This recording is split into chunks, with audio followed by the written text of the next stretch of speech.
Close your eyes for a moment, not yet all the way, just enough to picture this. We're going to take a walk together tonight, but it's not an ordinary walk. It's a walk back through millions of years, one slow step at a time, until the modern world disappears completely and something much older, much stranger takes its place.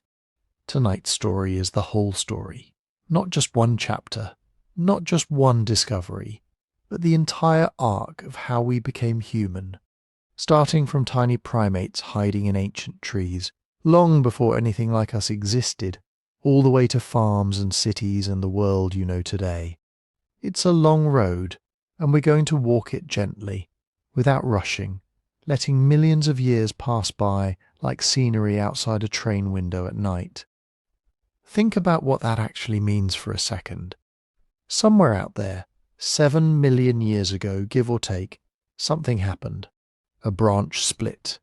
On one side, the ancestors of chimpanzees. On the other, us. Not humans yet. Not even close. Just a strange, small-brained creature standing at the edge of an evolutionary decision that would eventually lead to language, to art, to rockets and cities and everything else. We're going to trace that whole path together tonight. Along the way, we'll talk about the first creatures who dared to stand upright on two legs, wobbling through African grasslands where danger could come from any direction. We'll talk about hands learning to shape stone into tools, sharp enough to cut through hide, precise enough to change the course of evolution. We'll talk about fire and what it meant the first time an early human learned to keep it burning through the night, pushing back the cold and the dark and the predators lurking just beyond the light. We'll follow migrations that took early humans out of Africa, sometimes back in, sometimes out again, spreading slowly across continents that must have seemed endless. We'll meet other kinds of humans too, not just us. Neanderthals living through ice ages in Europe. Denisovans, mysterious enough that we mostly know them through fragments and ghostly traces left behind in our own DNA. And eventually we'll watch as our own species, Homo sapiens, begins painting on cave walls, telling stories, making music in the dark. Now, before we go any further into deep time, I want to ask you something small. If you're listening to this to help you fall asleep, that's exactly why I make these. So if you don't mind, leave a comment and let me know where you're listening from and what time it is right where you are. I read these, and it's honestly one of my favourite parts. Someone in Sydney just waking up while someone in Chicago is drifting off. All of us, scattered across the planet, listening to the same story about how we got here in the first place. Now here's something worth sitting with as we begin. Much of this story isn't carved in stone the way you might think. It's pieced together from fossils, from fragments of ancient DNA, from stone tools scattered across continents. Some chapters are solid, agreed upon by nearly everyone who studies them. Others are still being debated, revised, sometimes completely rewritten as new discoveries emerge. So as we walk through this together, remember we're not just learning what happened. We're learning how scientists slowly, carefully, figured out how to read the story at all. Let's go back further than 7 million years, much further.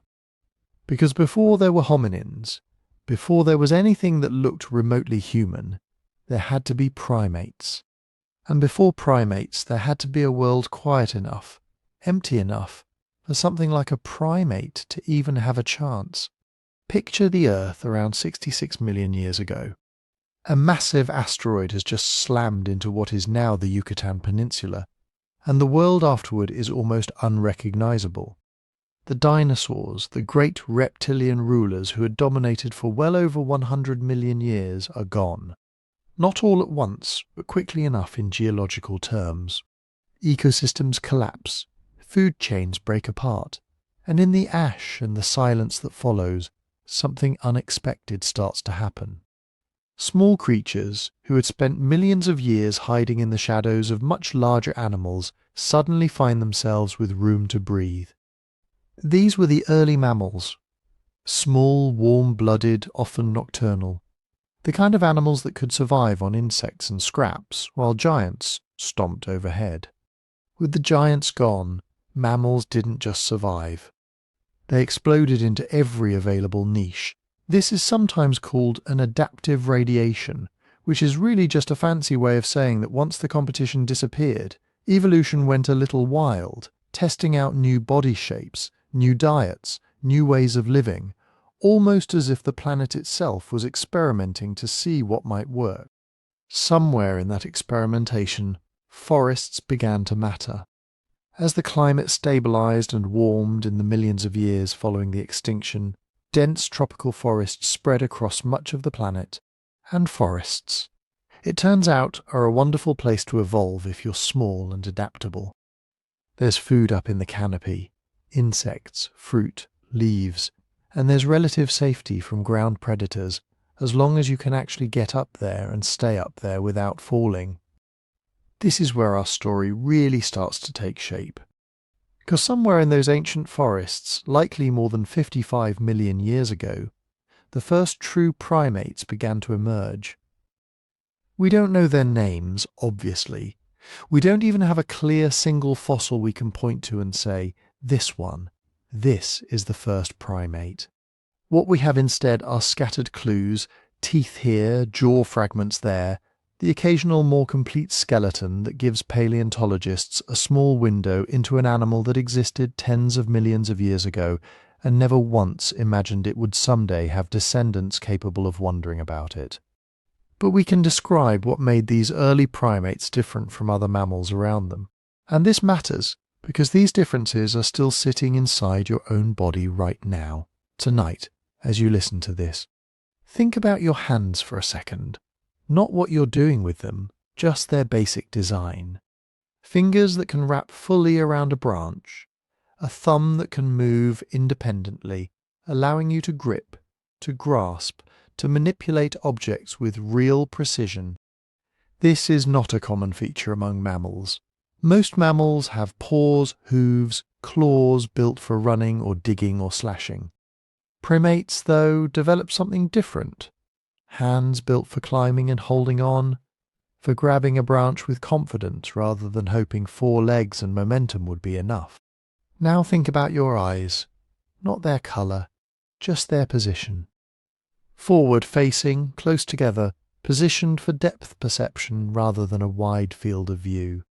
Most mammals have eyes on the sides of their heads, built to scan the horizon for predators. Primates evolved eyes built for something else entirely, judging distance precisely, the kind of vision you desperately need if you're leaping between branches 30 feet above the ground and a miscalculation means a fatal fall. These 2 features alone, grasping hands and forward-facing eyes, tell us something important about the environment that shaped early primates. This wasn't an animal built for the open plains. This was an animal built for a 3-dimensional world. A world of branches and gaps and constant small decisions about where to put your hands and feet next. Life in the trees rewarded precision. It punished mistakes immediately and permanently. And over millions of years it produced a lineage of animals whose brains were increasingly tuned toward one specific skill: spatial reasoning, judging distance, tracking movement, predicting where a branch would be in half a second. But there's something else the forest gave these early primates, something just as important as physical adaptation. It gave them each other. Many early primate species appear to have lived in social groups, at least loosely organized ones, and group living creates its own kind of evolutionary pressure. If you live around other individuals, you need to interpret them. Are they a threat, a potential mate, a rival for food? You need memory, the ability to recognize specific individuals over time. You possibly need some early form of communication, calls, gestures, expressions that convey basic information. None of this was language, not yet, not close, but it was the beginning of something. A brain increasingly shaped not just by the physical challenge of moving through trees, but by the social challenge of living alongside others.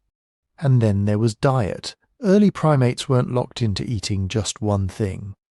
Some ate insects, some ate fruit, some ate leaves, or a shifting combination depending on the season and what was available. This flexibility mattered enormously. Animals that can only eat one specific food are vulnerable the moment that food becomes scarce. Animals that can adjust, that can switch between fruit and insects and leaves depending on circumstances, have a much better chance of surviving when the environment changes. And the environment was always changing. Climates shifted. Forests expanded and contracted. Ice ages came and went over millions of years. Flexibility wasn't just convenient, it was often the difference between a lineage that continued and one that simply vanished. So if you're keeping track, here's what those first primates already had, tens of millions of years before anything resembling a human walked the earth. Grasping hands, forward-facing eyes built for judging distance, brains shaped by both physical precision and social complexity, and a flexible approach to food that allowed them to adapt when conditions shifted. These traits didn't appear all at once, and they didn't appear in a straight line either. Evolution rarely works that way. This actually brings up something worth pausing on.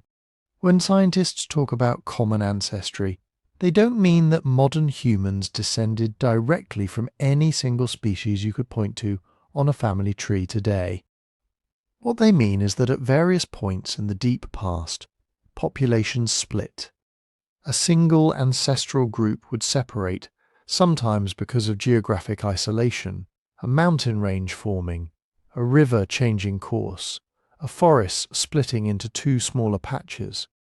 Once separated, these populations would evolve independently, accumulating small differences generation after generation, until eventually they became distinct lineages entirely. This is branching evolution, not a ladder climbing steadily upward toward humans, but something closer to a sprawling tangled bush, with lineages splitting again and again, most of them eventually leading nowhere, ending in extinction, while a small handful continued on, eventually leading, after tens of millions of years and thousands of branching points, to us. It's worth remembering too just how incomplete our picture of this deep history really is. Fossilization is rare. For an animal to leave any trace at all that survives tens of millions of years, conditions have to be almost perfectly right. The right kind of sediment, the right chemical environment, an incredible amount of luck. For every early primate whose remains we've actually found, there were almost certainly hundreds, maybe thousands of others whose existence left no trace whatsoever, who lived and died and were simply erased by time. This means the family tree scientists have pieced together is always provisional, always open to revision. A single new fossil discovered in a remote riverbank or an eroding cliffside can rearrange branches that seemed settled for decades. This isn't a weakness in the science. It's simply the nature of trying to reconstruct something that happened so long ago using only the fragments that happened to survive. So, as we continue this walk tonight, keep that uncertainty gently in mind, not as something troubling, but as something almost comforting. The story we're telling is our best current understanding, built carefully from real evidence, but still in places a sketch rather than a finished portrait. Somewhere in those ancient forests, among branches and shifting light, small creatures with grasping hands and forward-facing eyes were beginning a journey that would eventually, after tens of millions of years of branching and splitting and quiet experimentation, lead to apes. And somewhere among those apes, one lineage would eventually stand apart from all the rest. Those small forest-dwelling primates did not stay small forever, and they did not all stay in the trees in quite the same way. As millions of years passed, some lineages stretched out, both literally and figuratively. Bodies lengthened, brains grew, hands became even more adept. And out of that slow, quiet experimentation emerged a particular group we now call apes. If you've ever seen a monkey and an ape side by side, you might notice a difference you can't quite put your finger on at first. Scientists, of course, try to put very clear fingers on things. So they draw a line. Monkeys in general have tails. Many of them have long, balancing, sometimes prehensile tails for moving through the canopy. Their bodies are often built for quick, agile running along branches or on the ground. Apes, by contrast, are tailless. Their backs are broader, their shoulders more mobile, their chests deeper. They are built less like quick runners and more like deliberate climbers, hangers, and in some cases, future walkers. Within apes, there's another distinction that matters for our story. We belong to a subset called the Great Apes. This club includes orangutans, gorillas, chimpanzees, bonobos, and us. Great apes tend to be larger-bodied, with relatively big brains for their size, long childhoods, and complex social lives. They invest heavily in each offspring, teaching and guarding and guiding them for years. They communicate not just with simple calls, but with expressions, gestures, subtle changes in posture. Their lives are not only physical, but deeply social. If you want a quiet reminder of where humans sit in the animal world, you don't have to look much further than a chimpanzee's hand. The arrangement of bones, muscles, and tendons is uncannily similar to yours. The difference is not that we have hands, and they do not. It's that evolution has tuned those shared structures in slightly different directions. But we're getting ahead of ourselves. Before there were chimps and humans, gorillas and orangutans as we know them today, there were ancestral apes living across Africa and Eurasia, exploring new ways to be a primate in a changing world. During the Miocene epoch, roughly between 23 and 5 million years ago, Africa was not a single unbroken carpet of rainforest. It was a patchwork in some regions. Dense, humid forests still dominated. In others, the trees thinned into woodland, broken up by patches of open ground, shrubs and grass. Lakes expanded and shrank. Rivers shifted their courses. Mountains slowly rose. The continent itself was restless. This mosaic landscape turned out to be a kind of evolutionary playground for apes. In the richer forests, some lineages leaned into a life of climbing and suspending, developing long arms and powerful shoulders suited for moving beneath branches. These are the ancestors that, in time, would give rise to orangutans in Asia, and later to other arboreal apes. Elsewhere, where forests frayed into woodland and more open habitats, different pressures applied. On the edges of the trees, it became useful to be able to move efficiently both in the canopy and on the ground. To reach scattered fruit trees, to cross open patches between groves, to scan above the tall grass for danger, some apes seem to have experimented with new postures and new gaits. Not yet full-time walking on two legs, but perhaps more frequent bouts of standing, balancing, shifting weight in ways their forest-bound cousins rarely needed. It's in this kind of African landscape, probably between about 5 and 8 million years ago, that the story takes one of its quiet but profound turns. Somewhere, in some population of ancestral African apes, a split occurred. On one side of that division were the ancestors of modern chimpanzees and bonobos. On the other side were the ancestors of us. This moment is often called the human-chimp last common ancestor. It's a bit of a mouthful, and it's important to understand what it does and doesn't mean. It does not mean there was a chimpanzee that suddenly gave birth to a human. It means that if you trace your family line back, generation by generation, and if you could do the same for a chimpanzee, at some point those two lines would meet in a shared population. That population was neither human nor chimp. It was simply an ape species whose descendants took two different evolutionary paths. As for exactly when this split happened, we do not know with certainty. Genetic studies which compare the DNA of humans and chimpanzees suggest that the separation probably began around 6 to 7 million years ago. Some analyses push it a bit earlier, some a bit later. The fossil record, sparse and fragmentary in this time range, both supports and complicates these estimates. A skull here, some teeth there, a bit of jaw, or a fragment of limb bone can nudge the timeline one way or another, but not yet nail it down. Part of the challenge is that genetics and fossils speak slightly different languages. Genetics measures how different our DNA is today and uses models of mutation rates to estimate how long it's likely been since populations diverged. Fossils, when we're lucky enough to have them, provide actual physical snapshots anchored in time by the sediments and volcanic layers that surround them. Most of the time, these two lines of evidence complement one another beautifully. Genetic divergence times line up reasonably well with the ages of the earliest fossils showing a new combination of traits. But sometimes there's tension. A fossil might appear older than genetic estimates would predict for a split, or genetic data might suggest a prolonged period of partial separation, where populations were diverging but still occasionally interbreeding, blurring the idea of a clean break. Rather than seeing this as a problem, many researchers treat it as a clue.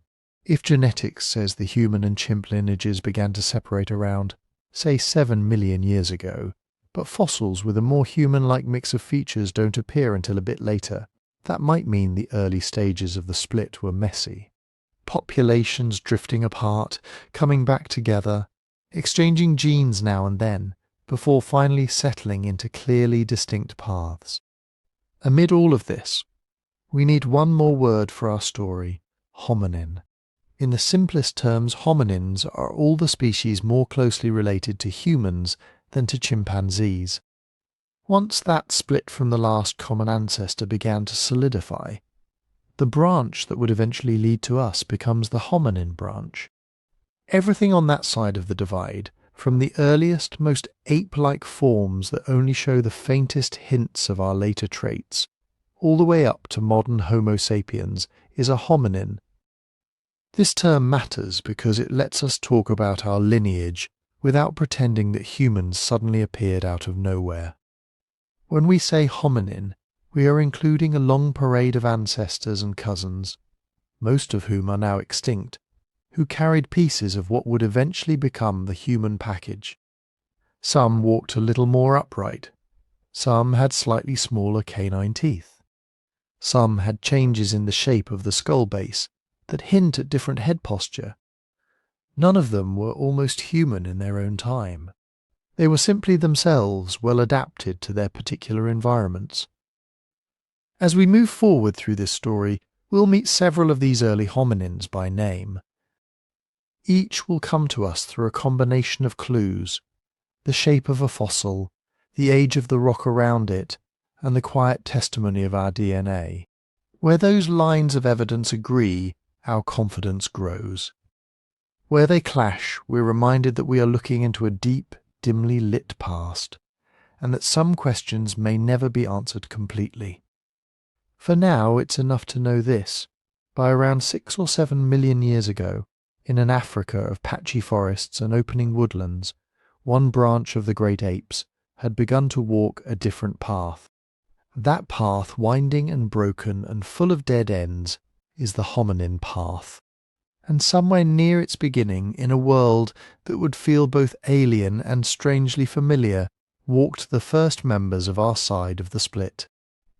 When we look for the first footsteps on that hominin path, we don't find a clear starting line. We find scattered traces: a skull here, a jaw there, a few teeth, a fragment of leg. Out of these fragments, scientists try to decide, is this just an unusual ape? Or is this one of us, one of the earliest members of the human branch? One of the oldest candidates is a creature called Sahelanthropus chadensis, discovered in Chad and dated to about 7 million years ago. What we have mainly is a skull and some jaw fragments. The brain case is small in the chimpanzee range. The face is relatively short and tucked under.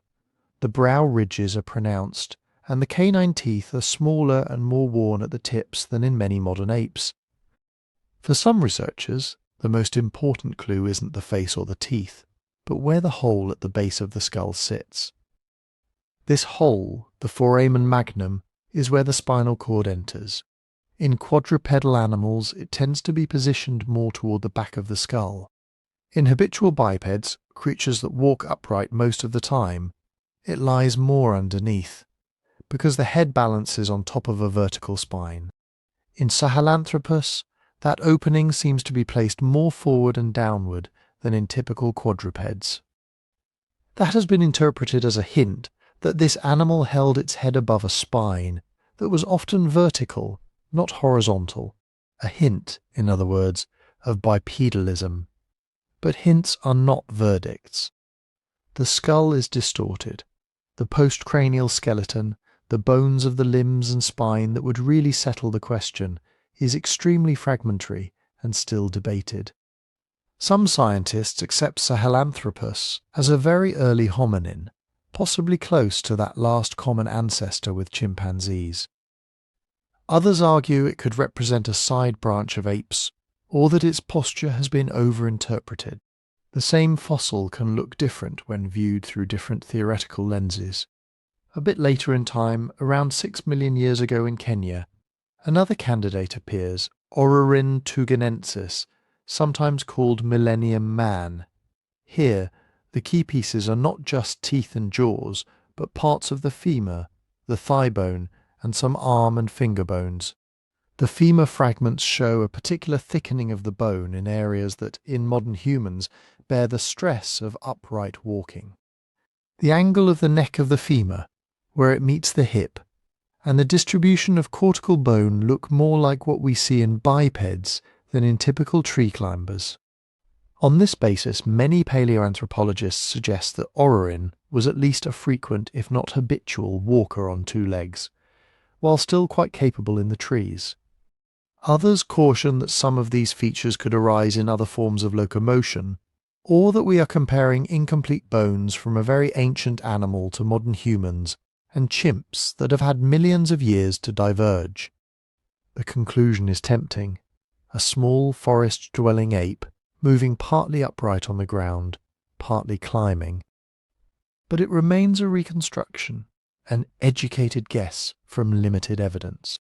Another early form, Ardipithecus cadaver, from around 5.8 to 5.2 million years ago in Ethiopia, adds more pieces to the puzzle.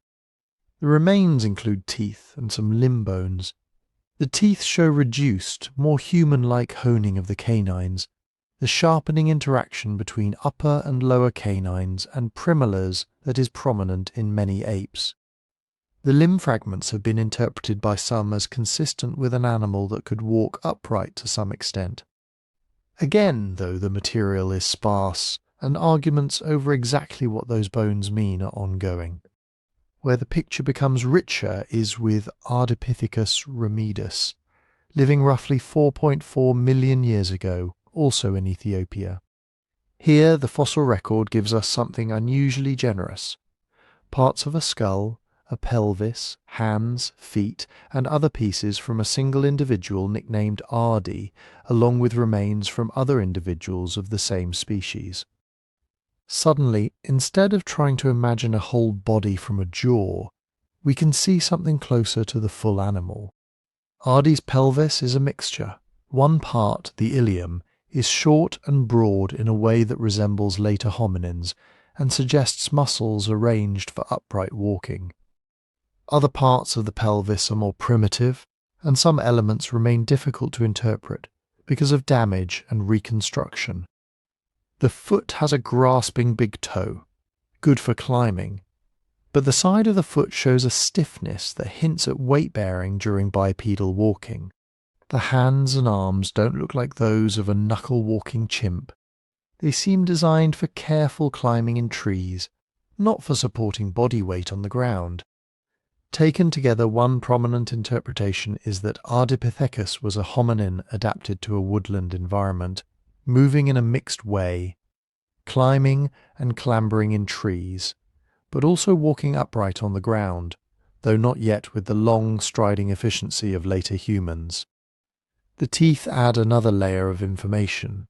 Ardi's canines are reduced compared to many apes, and the pattern of wear suggests different social and dietary behaviors than in chimpanzees, where large, sharp canines are often used in male-male competition. The molars show enamel thickness and shape that hint at a diet, including softer forest foods as well as some tougher items. Not everyone agrees on every aspect of Ardipithecus. Some researchers accept it as an early, fairly secure hominin, showing that our lineage's earliest members were not knuckle walkers, and that bipedalism evolved from a more generalized climbing and upright posture background. Others argue that the reconstructions lean too heavily toward human-like traits, or that some features could still fit within the range of variation of non-hominin apes. The same pelvic fragment can be read as an early walker's pelvis or as an odd climber's, depending on assumptions and methods. Through all of these debates, certain themes recur. Teeth tell us about diet, and indirectly about social life. The thickness of enamel, the size of canines, the pattern of wear, all are tiny records of what these animals were doing with their mouths, and what they were eating in their forests and woodlands. The pelvis, femur, and foot are our best windows into how they moved. The shape of joint surfaces, the angles of bones, the distribution of thick and thin cortices are like engineering reports on where the body carried stress. But every fossil is a compromise between evidence and interpretation. When we say Sahelanthropus, Aurorin, or Ardipithecus might be among the first hominins, we are acknowledging both the hope and the uncertainty. They sit very near the base of our branch in time and in anatomy. They show some traits that lean toward the human side, reduced canines, hints of upright posture, changes in the way the skull sits on the spine. They retain many traits that are entirely ape-like. You can think of them as early experiments at the edge of the forest. Apes testing new ways of moving and living in a patchwork world of trees and open ground. Some of those experiments would lead, step by slow step, toward the more familiar bipedal forms of later hominins. Others would end in side branches that left no living descendants. For now, in the soft dusk of deep time, we glimpse them only as partial silhouettes, and we move on to the next figures who leave clearer footprints on the ancient ground. As we step forward in time, the silhouettes grow a little less shadowy. Around 4 million years ago in eastern and southern Africa, a new cast of characters appears in the fossil record, the Australopithecines. Instead of one neat species marching toward humanity, we find a tangle of them: Australopithecus anamensis, afarensis, africanus, Garhi, Sediba, and others that may yet be named. Some overlap in time. Some overlap in geography. They are not a ladder. They are more like a low, branching thicket, several kinds of upright apes, trying different solutions to the same basic problem: how to live between the trees and the open ground. The most famous member of this group is one individual from one species, a partial skeleton of Australopithecus afarensis, discovered in Ethiopia in 1974 and nicknamed Lucy. She lived about 3.2 million years ago. She was small, maybe just over a metre tall, with a brain about the size of a chimpanzee's. Her face jutted forward more than ours. Her arms were relatively long. At a glance, she does not look almost human, she looks like an ape. But the bones tell a different story about how she moved. Lucy's pelvis is short and broad, flaring out at the sides in a way that resembles later hominins. The top of her thigh bone angles inward toward the knee, so that when she took a step, her feet would land under her centre of gravity, not out to the side. The surfaces of her joints, hip, knee, ankle, are shaped and reinforced in ways that suggest they regularly bore weight in an upright posture. Her spine, as far as we can reconstruct it, curves in a way that helps balance the body over the hips. Lucy and others like her were not just dabbling in bipedalism. They were committed walkers. She was not alone. At a site called Laetoli in Tanzania, volcanic ash fell on a landscape around 3.6 million years ago, forming a soft, wet surface. Animals walked across it. Later, ash sealed their tracks. When those layers were uncovered in the 1970s, they revealed a set of footprints that look uncannily familiar, 2 and possibly 3, individuals walking upright in a line. The big toe is in line with the others, not splayed out to the side like a grasping foot. The heel strikes first, the arch rolls forward, the weight passes through the ball of the foot. Most researchers link these tracks to Australopithecus afarensis, or a close cousin living at the same time. Whatever their exact identity, the message is clear. By 3.6 million years ago, somewhere in Africa, beings with small brains and ape-like faces were walking in a way that at a distance would have looked very much like the way you walk today. Bipedalism brought both gifts and burdens. On the plus side, walking on 2 legs can be remarkably energy efficient over long distances, especially in open environments where food and water are spread out. A biped stands taller, able to see over grasses to spot predators and resources. And most importantly, 2 legs free, 2 hands, hands that can carry food, infants, sticks and stones. Hands that can eventually shape tools. But there were costs. Shifting the body upright changes how forces travel through the skeleton. The lower back now bears the task of keeping the upper body balanced over the pelvis. The S-shaped curve that allows this also creates points of stress. The hips narrow and tilt to support the viscera and provide attachment for muscles that stabilize each step. Childbirth becomes more complicated as the pelvis balances the demands of walking with the demands of passing a large infant head. The knee joint, now a critical weight-bearing hinge, must endure repeated stress. Many of the aches and vulnerabilities of the modern human body, lower back pain, knee problems, difficult labour, are echoes of this ancient bargain. The teeth and jaws of Australopithecines add another layer to the story. Compared to earlier apes, their molars and premolars are often large, with thick enamel. Their canines are reduced in height and not sharpened in the same way as those of many monkeys and apes. Microscopic wear and chemical analyses suggest diets that were flexible but tough. Fruits when available, leaves, roots, tubers, seeds, perhaps the occasional insect or small animal. Some species, especially in later Australopithecines and their robust cousins often classified as Paranthropus, develop massive chewing muscles and flaring cheekbones to anchor them. Others retain a lighter build. The pattern suggests a world where food could be patchy and seasonal, where being able to process hard, fibrous fallback foods during lean times could mean the difference between survival and death. To picture their daily lives. Imagine patches of woodland and open grassland, ribbons of river and lake shore, scattered stands of trees. Australopithecines may have slept in trees for safety, climbed for fruit, and descended to the ground to travel, forage, and perhaps scavenge animal carcasses.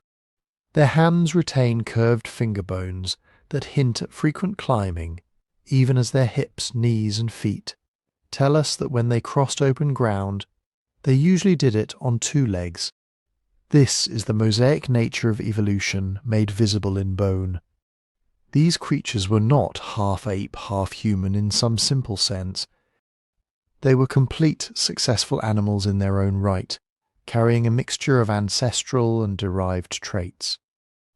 From the neck down, many of their bones, especially in the lower body, move toward the human condition, obligate bipedalism, a pelvis reshaped for upright walking, feet that function more as platforms than as grasping hands. From the neck up and inside the skull, much remained closer to the ape side, small brains, projecting faces, No clear evidence yet of the symbolic worlds that would come much later. For more than 1 million years, different Australopithecine species walked this middle ground. Some lines would end without descendants, others would give rise to new experiments, creatures with slightly larger brains, more dexterous hands, and a growing tendency to shape the world around them. From that tangle of upright apes, the story of our own genus, Homo, would eventually emerge.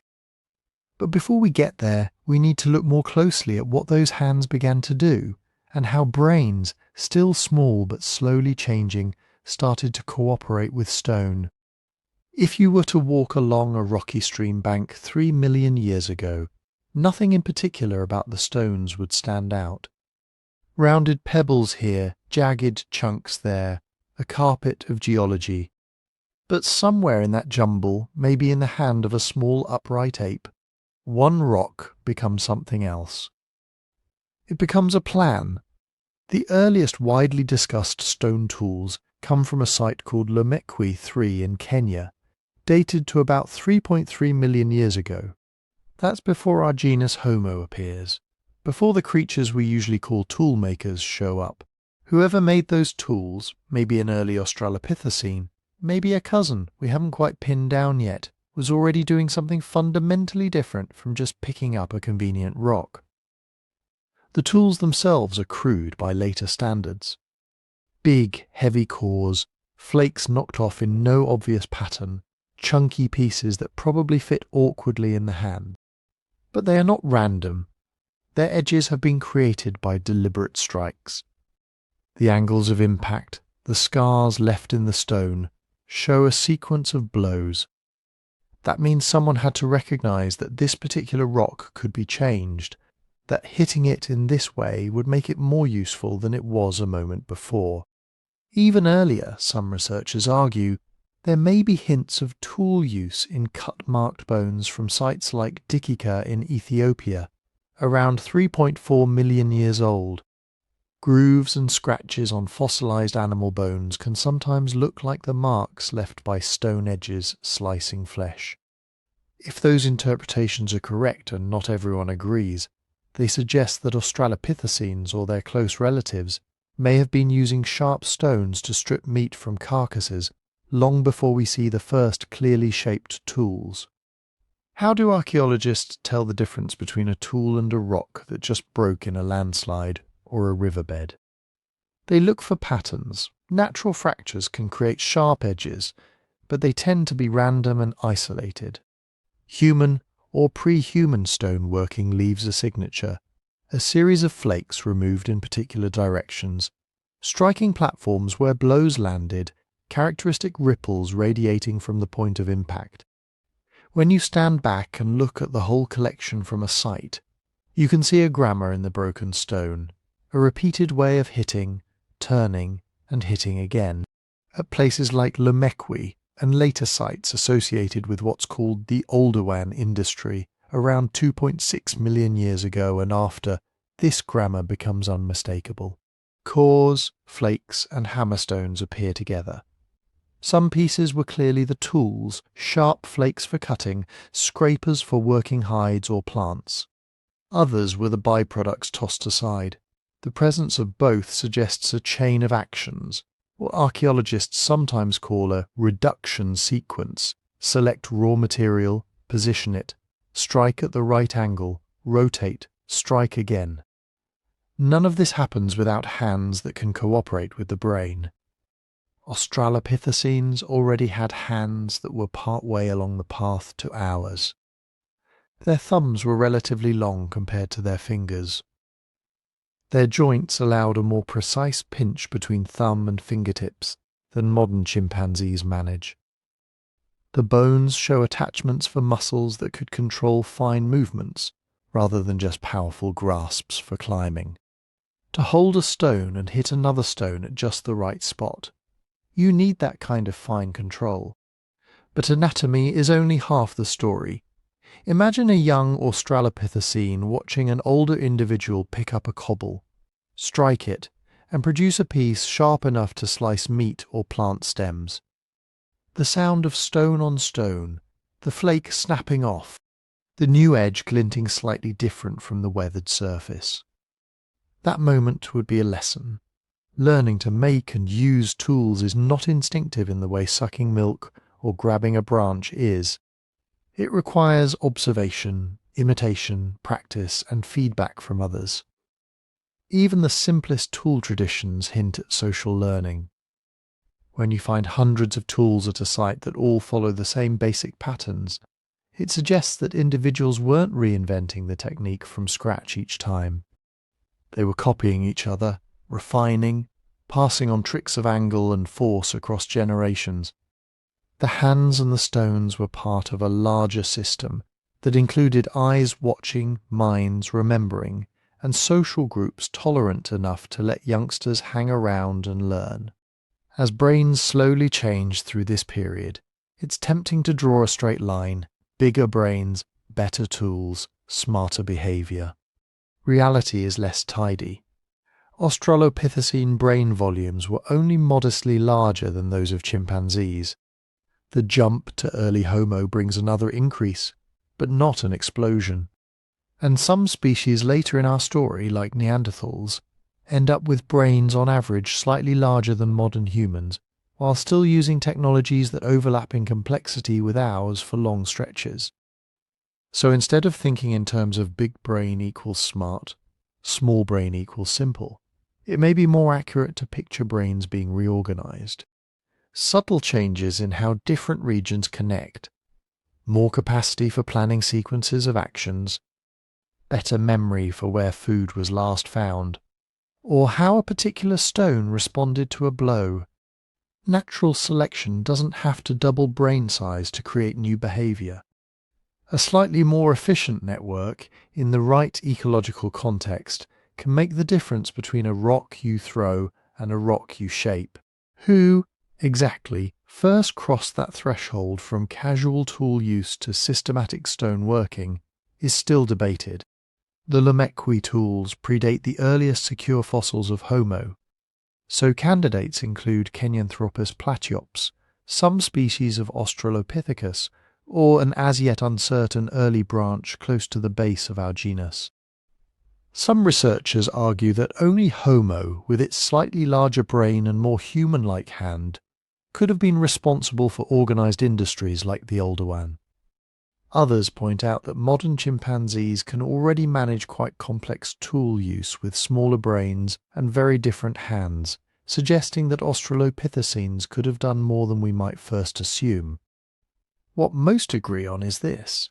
By about 2.6 million years ago in parts of eastern Africa, someone, whether late Australopithecines, early Homo or both, was making stone tools regularly enough that entire landscapes bear the traces. The pattern is no longer a few ambiguous marks on bones, but dense scatters of worked stone associated with animal remains. From here onward, the story of human evolution cannot be told just in terms of bones and genes. It also lives in the technology scattered across ancient riverbanks and lake shores. Those first clumsy stone edges were the beginning of a feedback loop. Slightly better tools support slightly different ways of getting food, which favour slightly different brains and hands, which support slightly better tools. Soon that feedback loop will produce something recognisably new. Our own genus, Homo, taking the rough lessons learned by upright apes and turning them into a new kind of experiment in being animal. When paleoanthropologists talk about genus Homo, it can sound like a clear category. A neat box you either fall into or you don't. In practice, it's more like a fuzzy border zone on a map, where the colours blend into each other and nobody fully agrees where to draw the line. If you open a textbook, you'll usually see a list of features that define Homo. Larger brain volume than Australopithecines, smaller teeth and jaws, a more human-like hand and wrist, a body increasingly adapted to walking and maybe running long distances, a growing dependence on tools and meat. But in the fossil record, these traits don't show up all at once. They arrive in pieces in different combinations, scattered through time and across populations. Some lineages have bigger brains but still big, ape-like teeth. Others have more delicate jaws and smaller molars, but their brains are still only modestly expanded. Some show advanced hands but primitive shoulders, or vice versa. Evolution is tinkering, not following a blueprint. So deciding which of these creatures count as Homo is partly anatomy, partly behaviour, and partly a matter of convention. Homo habilis sits right in the middle of that ambiguity. The name means handy human, coined in the 1960s when Louis and Mary Leakey announced a collection of fossils from Olduvai Gorge in Tanzania. These remains, jaw fragments, isolated teeth, parts of skulls, some hand and foot bones, seemed different from the Australopithecines found in the same region. The brains were larger on average, around 500 to maybe 700 cubic centimetres. Still far below modern humans, but noticeably above typical Australopithecines. The teeth and jaws were somewhat smaller and less heavily built. Nearby were Oldowan's stone tools and animal bones with cut marks. Put all that together, and the story wrote itself. Here, finally, was the first true human. Bigger brain, better hand, stone tools. Homo habilis. Over the decades, that tidy picture has frayed at the edges. More fossils poured in from Olduvai, from Kenya, from South Africa. The bones grouped under the label Homo habilis turned out to be surprisingly varied. Some skulls are rounder, with slightly larger brains and more human-like faces. Others look more primitive, with long, low brain cases and big teeth. Hand bones from one individual hint at precise manipulation.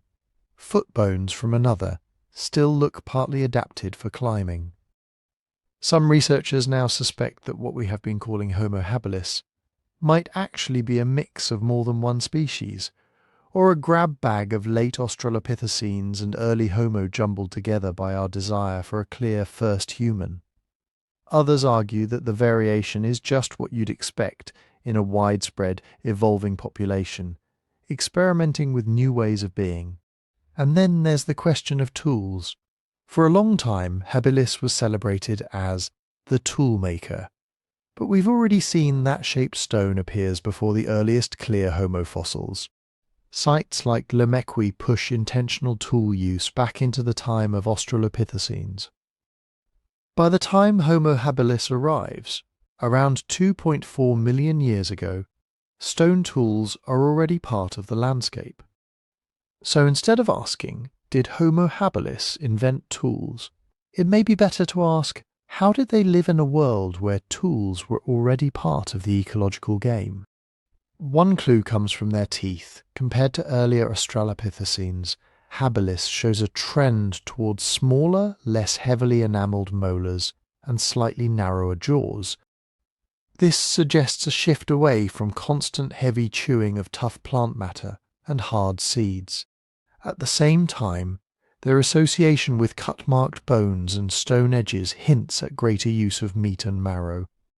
Not necessarily heroic big-game hunting, at least not yet, but probably a flexible mix of strategies.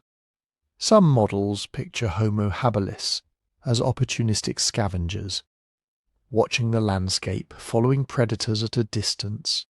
When lions or saber-tooths abandoned a kill, habilis bands might move in cautiously, using stone flakes to strip off remaining flesh or crack open bones for the rich marrow inside. Others argue they may have been capable of active hunting of smaller animals, using tools to dispatch or butcher prey. Either way, the key is flexibility. A creature with hands good enough to shape stone, teeth that no longer specialized in grinding one particular food, and a brain just large and reorganized enough to remember where carcasses tended to appear, which trees had seasonal fruits, and how to coordinate with others to exploit those resources. Tools, teeth, and brains weren't changing in isolation. Each shift opened up new possibilities that fed back into the others. Slightly sharper flakes made it easier to access meat and fat.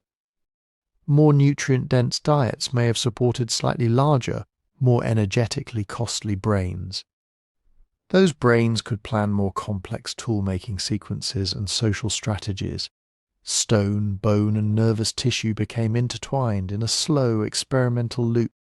From our perspective, looking backward, it's tempting to lay these fossils out in a neat row. Australopithecines, then Homo habilis, then more advanced species like Homo erectus, leading eventually to us, a tidy evolutionary staircase. But the ground truth was messier. Around the time of Homo habilis, Africa was likely home to multiple hominin species living side by side. Some more arboreal, some more terrestrial, some leaning hard into tough plants, others sampling more meat. Some using tools a little, others a lot. Our genus didn't arrive as a single obvious breakthrough, but as one of several parallel experiments in bigger brains, different diets, and new ways of using the hand.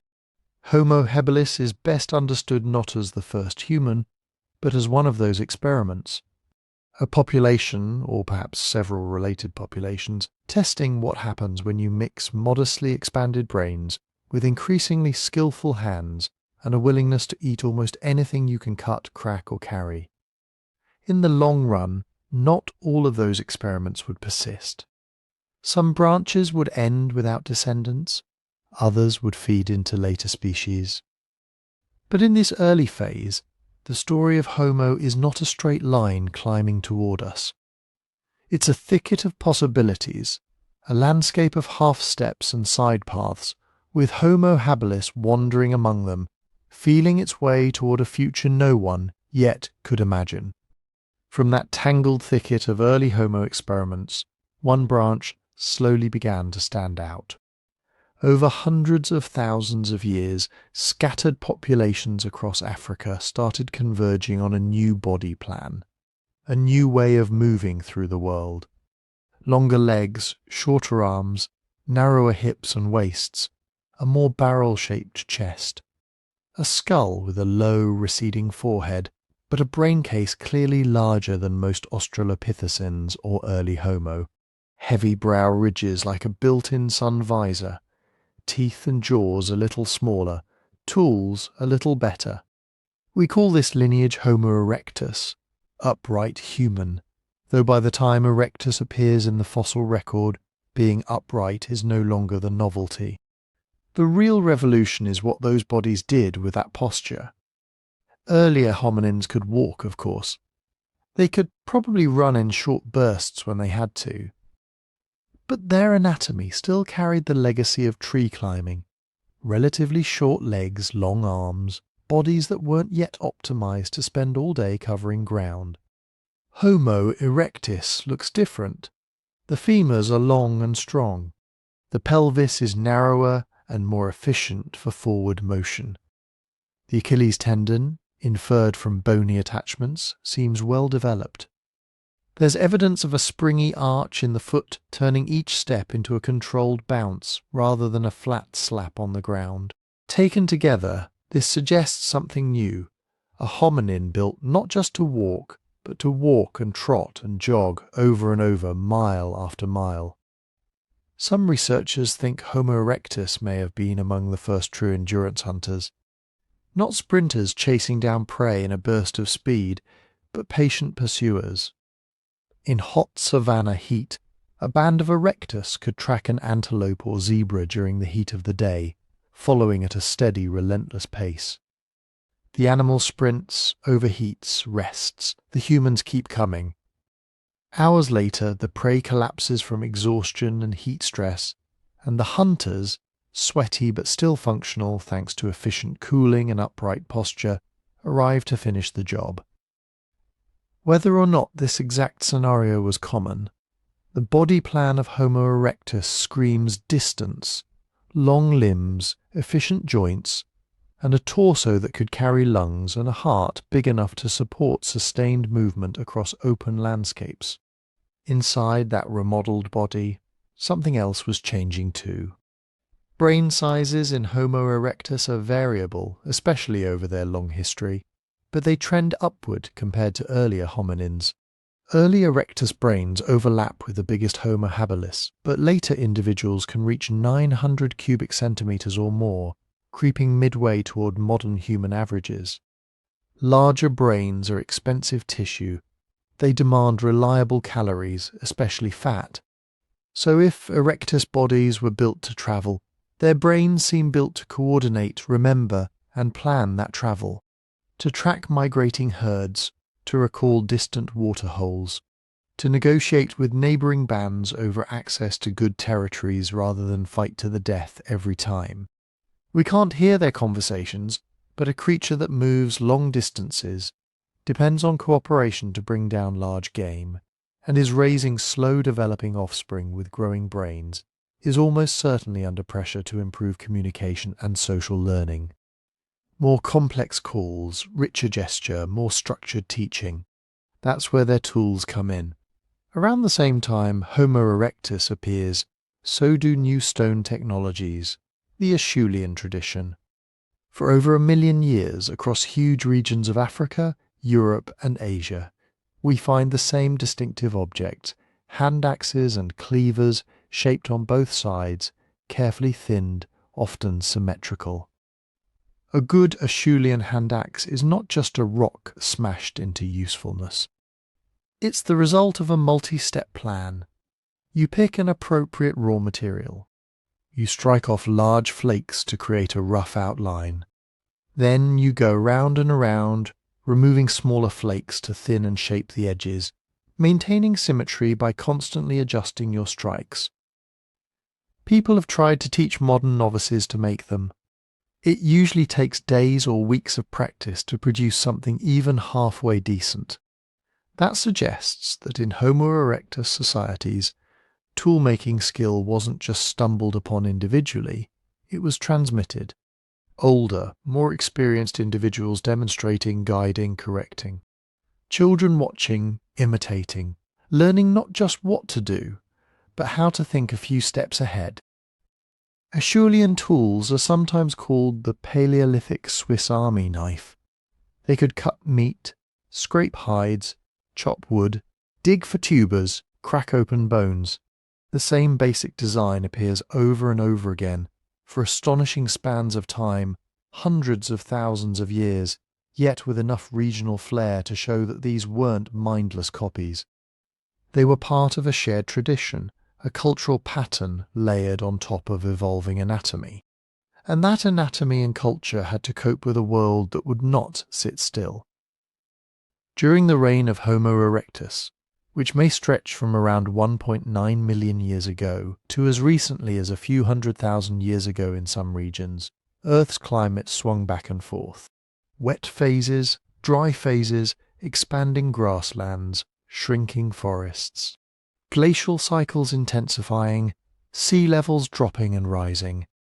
Lakes forming and then disappearing.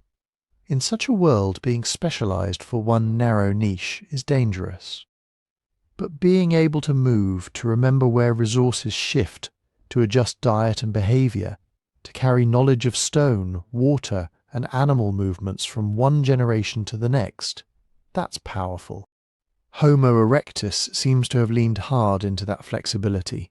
Fossils and tools attributed to them, or to closely related populations, show up not just in East Africa but in North and South Africa, in the Caucasus, across much of Eurasia, in India, in parts of China, even as far as Indonesia.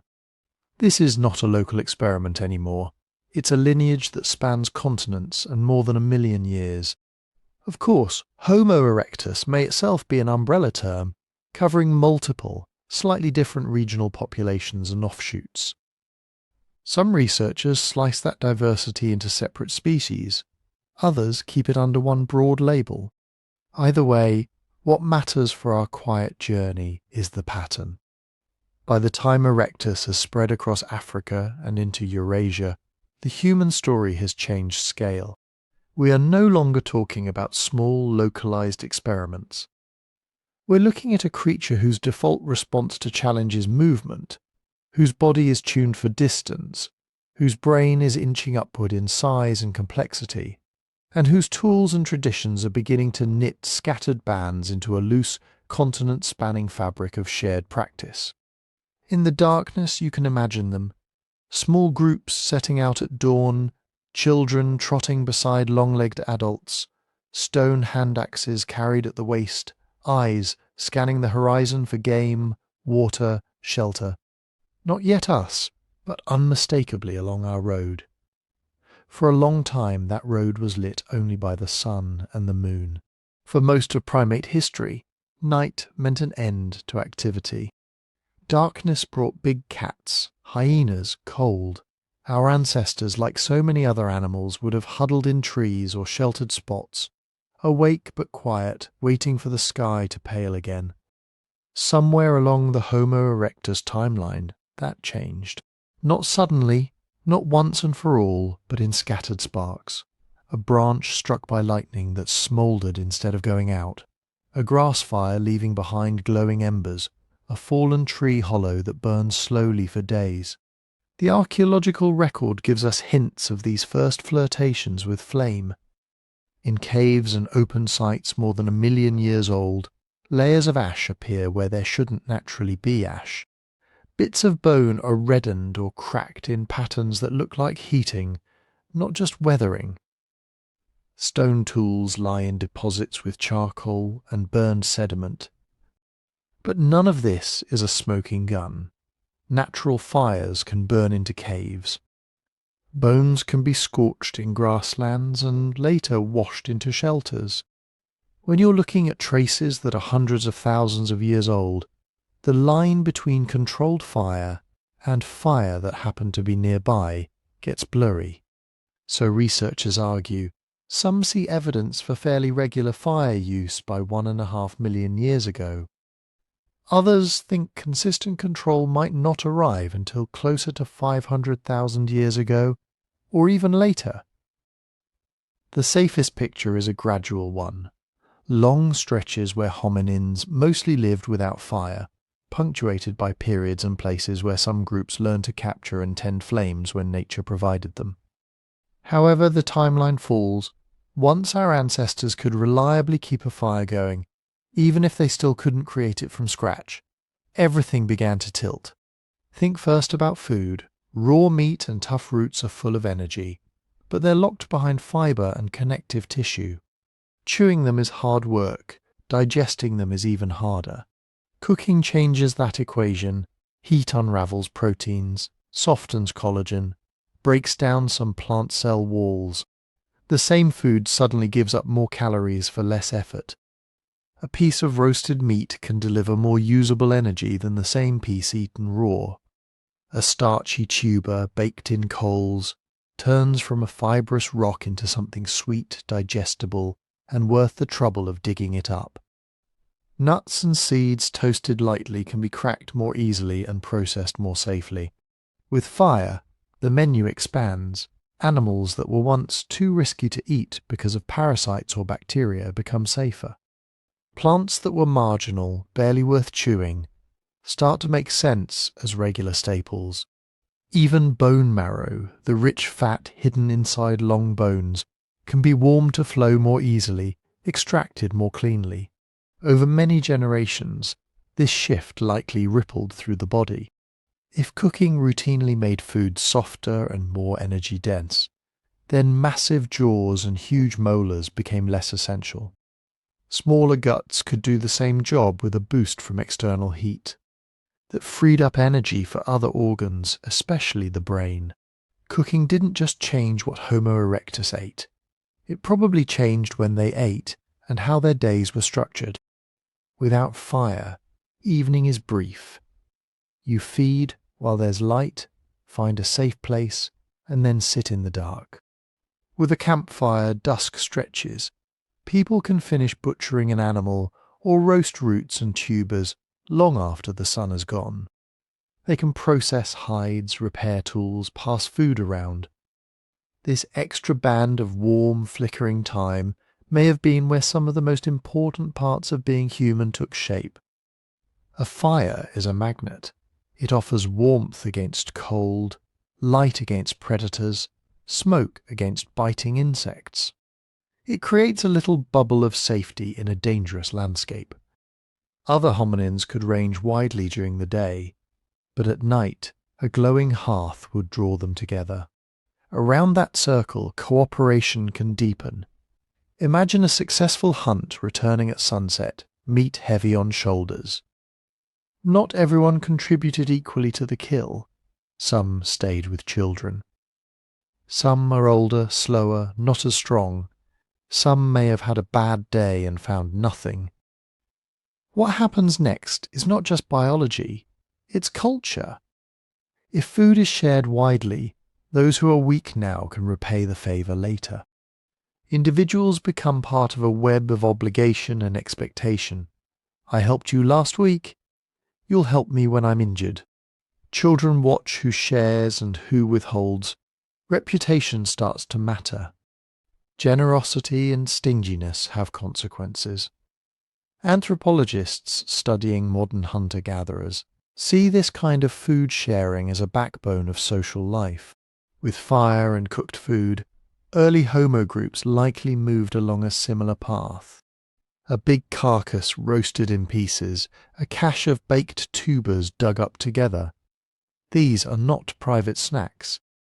They invite negotiation, gratitude, jealousy, fairness, and conflict. Fire doesn't erase tension. It can sharpen it. When everyone is close together in the glow, disagreements have nowhere to hide. Who gets the best cuts? Who takes too much? Who avoids the hardest work, but reaches in first when the meat is done? In that small circle, your ancestors had to navigate these questions night after night. The cost of constant fighting would be high. Bands that found norms, rules of thumb, about who eats what, who is owed what, would be more stable.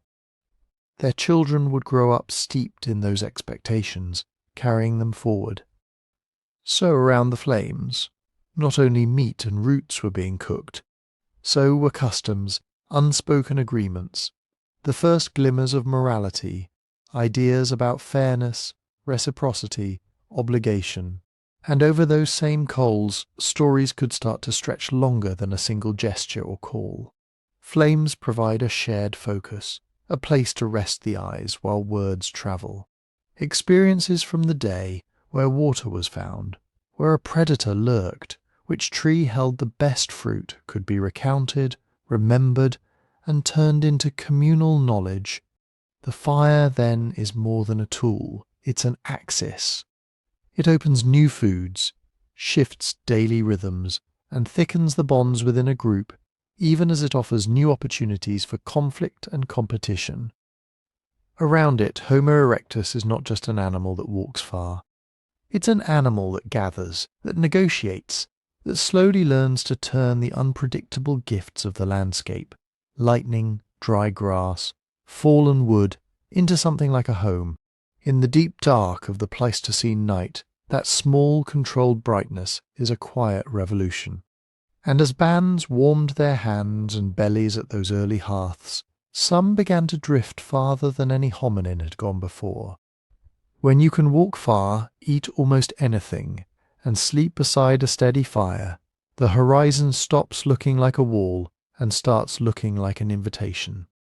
For Homo erectus and its close cousins, Africa was still home base. Most fossils, most tools, most history are rooted there.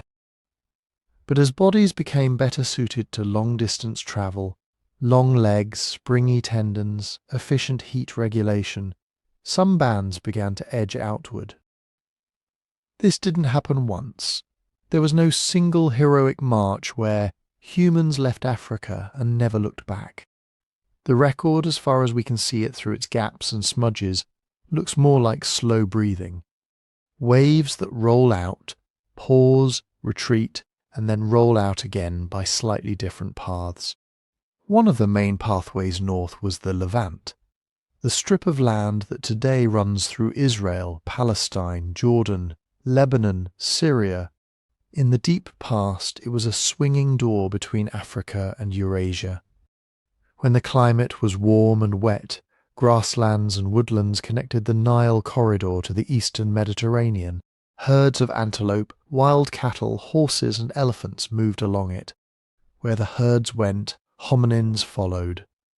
At places like Dmanisi in Georgia and Ubadia in Israel, we find early Homo fossils and simple stone tools more than 1.5 million years old, suggesting that some of those African walkers had already crossed into Western Asia. Then, the climate would shift, glaciers would expand, the rain belts would slide. What had been a green corridor might dry into scattered oases and dusty plains. The same path that once invited movement could suddenly become a barrier. Some groups beyond Africa would vanish, their lineages cut off. Others, closer to the pivot points, might drift back south with the animals, returning to African refuges generations after their ancestors had left. Farther east, the Arabian Peninsula offered another set of doors, opening and closing with each swing of the climate pendulum. Today, much of Arabia is desert, but over the last 2 million years it has cycled through greener phases. Lakes formed where dunes now stand, rivers connected highlands to the coasts. In these wetter windows, stone tools appear around ancient lake beds in Saudi Arabia, Oman and Yemen, simple flakes and cores virtually indistinguishable from those in East Africa at the same times. Do those tools mark a grand migration? Maybe. They might also record seasonal wanderings, bands pushing into newly green territory, staying for a few generations, then withdrawing as the rains failed. The tools don't tell us which direction people were headed. They just whisper. Someone with this technology was here for a while. Layered on top of these inland routes is another possibility, a coastal highway. Even early hominins would have understood shorelines. Coasts concentrate resources, shellfish, stranded fish, bird colonies, edible plants fed by sea spray. Some researchers think that during low sea level periods, when broad continental shelves were exposed, hominin bands may have followed these nutrient-rich edges out of Africa along the Red Sea and Indian Ocean coasts. If that happened, it left only faint traces. Rising seas have drowned many ancient shorelines, taking campsites and hearths with them. But scattered finds of tools on now inland terraces and islands suggest that some very old hominins were comfortable near the water, maybe even making short crossings to offshore land. All of these movements through the Levant, across green Arabia along coasts, are reconstructed from fragments. Teeth and skull pieces in one layer, simple stone flakes and hand axes in another. A jawbone here, a kneecap there. The gaps between them can be tens or hundreds of thousands of years. That emptiness is not evidence of absence. It's just what erosion, tectonics, and time do to the fossil record. So archaeologists read patterns instead of continuous stories. They noticed that the same style of hand axe appears in Africa, then later in the Levant, then later still in India. They map where certain species show up, Homo erectus in East Africa and Java, other early Homo in the Caucasus and China. They match these distributions against ancient climate reconstructions, trying to see how rain lines and vegetation might have guided feet. What emerges is not a straight arrow out of Africa. It's a web of paths, some thick with repeated use, others thin and temporary. Bands leave, some die out, some are replaced by later waves carrying slightly different tools or bodies. Some probably turn around and go back when conditions ahead sour and conditions behind improve. Every move demanded new adjustments. A group pushing north out of tropical savannas would have faced colder winters, sharper seasons, days that swung from hot to icy. They needed better shelters, more insulating clothing or hides, and a shifted sense of time. Not just hunt when you're hungry, but store enough to get through the months when nothing grows. In drier periods, water became the main constraint, Bands had to memorize distant springs and lakes, remember which valley held permanent pools and which river flowed only after rare storms. Children would have grown up hearing lists of places recited like songs, survival geography laid down long before maps. Even humidity mattered. In thick, wet forests, firewood smokes and sputters, damp air saps, body heat in different ways than dry cold. Learning how to keep a flame alive through a wet season, or how to find dry kindling under snow, was as much adaptation as growing a slightly stockier frame. And as hominins moved, they did not always replace what came before.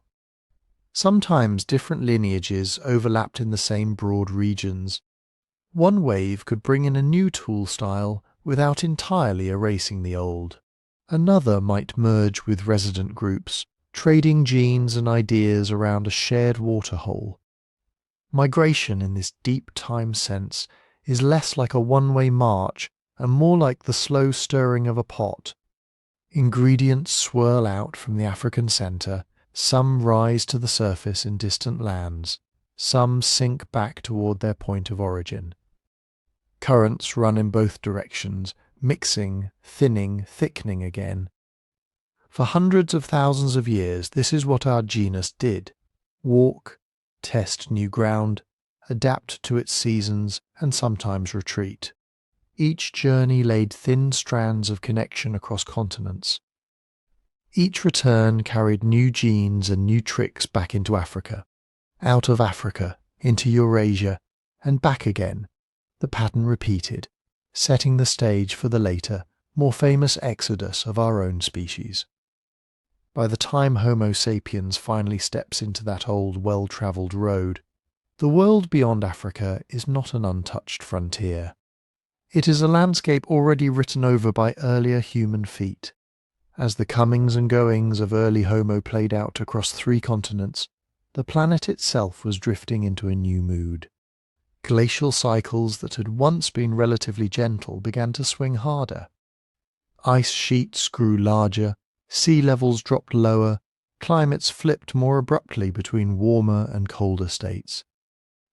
This stretch of time, from about 800,000 to 125,000 years ago, is what we call the Middle Pleistocene. It's a mouthful and it sounds like a tidy chapter. In reality, it's one of the messiest periods in our story. If you could zoom in on the old world at this time, you wouldn't see one kind of pre-human marching steadily toward us. You'd see a whole tangle of lineages scattered across Africa, Europe, and Asia. Some still looked a lot like late Homo erectus. Others had larger brains, more rounded skulls, and faces starting to resemble later Neanderthals, or even early modern humans. Many didn't fit neatly into any box. To keep this chaos from swallowing us, paleoanthropologists invented a label, Homo heidelbergensis. On paper, it's simple. Homo heidelbergensis is supposed to be the name for a mid-period human species that bridges the gap between Homo erectus and the later, more familiar humans, Neanderthals, Denisovans, and us. A kind of middle child of our genus. In practice, it's more like a basket. Into that basket go fossils from Africa, like the broad-faced skulls from Bodo and Kabwe, fossils from Europe, like the famous jaw from Mauer near Heidelberg, Germany, that gave the species its name, skulls and bones from sites in Spain, Italy, Greece, possibly some from China. Many of them share a similar pattern, bigger brains than erectus, more modern-looking brain cases, but still heavy brow ridges, thick bones, and robust bodies built for serious physical work. Some researchers argue this really is one widespread species, Homo heidelbergensis, ranging from Africa to Western Eurasia. Others think we're cramming several distinct lineages into one convenient name just because the fossil record is patchy. In recent years, you'll also see labels like Homo rhodesiensis, Homo antecessor, or just archaic Homo used instead, depending on who's writing. For a sleepy mind, The important part isn't which label wins. It's what these people could do. By the Middle Pleistocene, hunting wasn't a bonus, it was a way of life. At sites like Schöningen in Germany, we find carefully shaped wooden spears, preserved in ancient lakeshore sediments. These weren't just sticks with sharp ends. Their weight distribution suggests they were balanced for throwing or thrusting like javelins. Nearby, the bones of horses and other large mammals show cut marks on places where meat would have been thickest, and fractures that look like deliberate blows to crack them open for marrow. In other sites, butchered remains of elephants, rhinos and hippos hint that these hominins were taking on prey far larger than themselves, whether by active hunting, coordinated drives, or ruthless scavenging at just the right moment. They seem to have been planning hunts, not simply bumping into food. Their stone tools tell the same story of foresight. The old simple hand axes of earlier periods give way to what archaeologists call prepared core techniques, especially the Levallois method.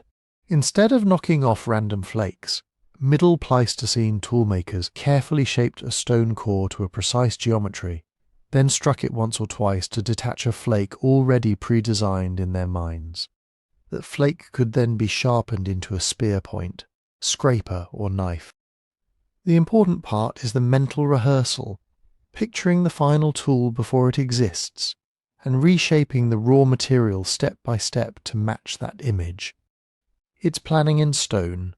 There are hints of changes in how they lived on the landscape too. In several European sites, repeated layers of occupation suggest that groups return to the same places over and over: sheltered valleys, cave mouths, bluff tops overlooking game trails. Hearths appear more frequently, patches of reddened earth and ash, where fires burned again and again. Some sites hold concentrations of stone tools, animal bones and debris that imply structured living areas, maybe rough windbreaks or simple shelters built and rebuilt across generations. We don't see villages, we do see something beyond aimless wandering. A sense of base spots in a seasonal round, mental maps of where to go when the cold deepened or when certain herds passed through.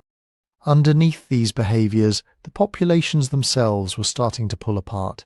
In Africa, groups with broadly heidelbergensis-like anatomy seem to retain more generalised features capable of thriving in varied habitats: savannas, open woodlands, mixed landscapes that came and went with the oscillating climate. Over time, their skulls trend toward higher, more rounded vaults and smaller faces. Many researchers see in these African fossils the early steps along the path toward Homo sapiens.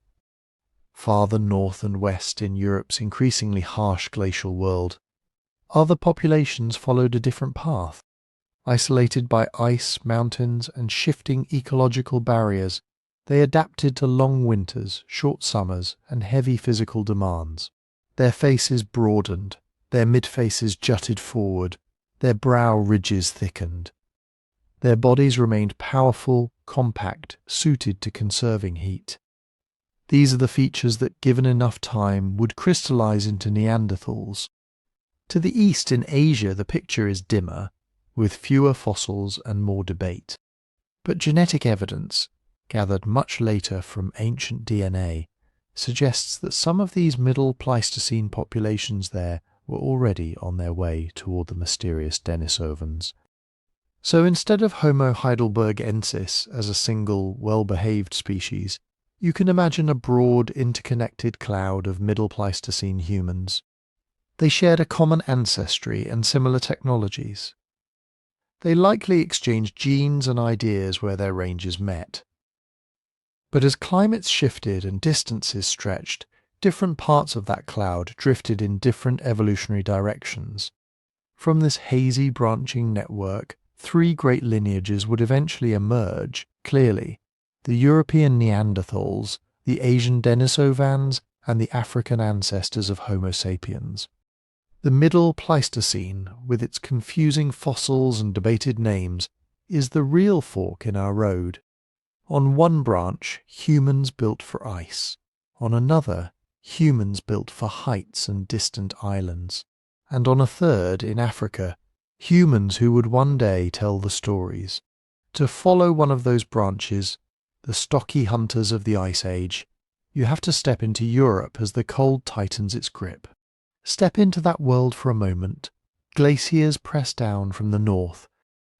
In between the ice sheets and the Mediterranean, Europe and Western Asia are a patchwork of cold steppe, open woodland and wind-scoured hills. Winters are long and brutal, summers short and fickle. This is not a forgiving place to be a primate with bare skin and soft hands. And yet, for hundreds of thousands of years, one kind of human makes this landscape home. Neanderthals.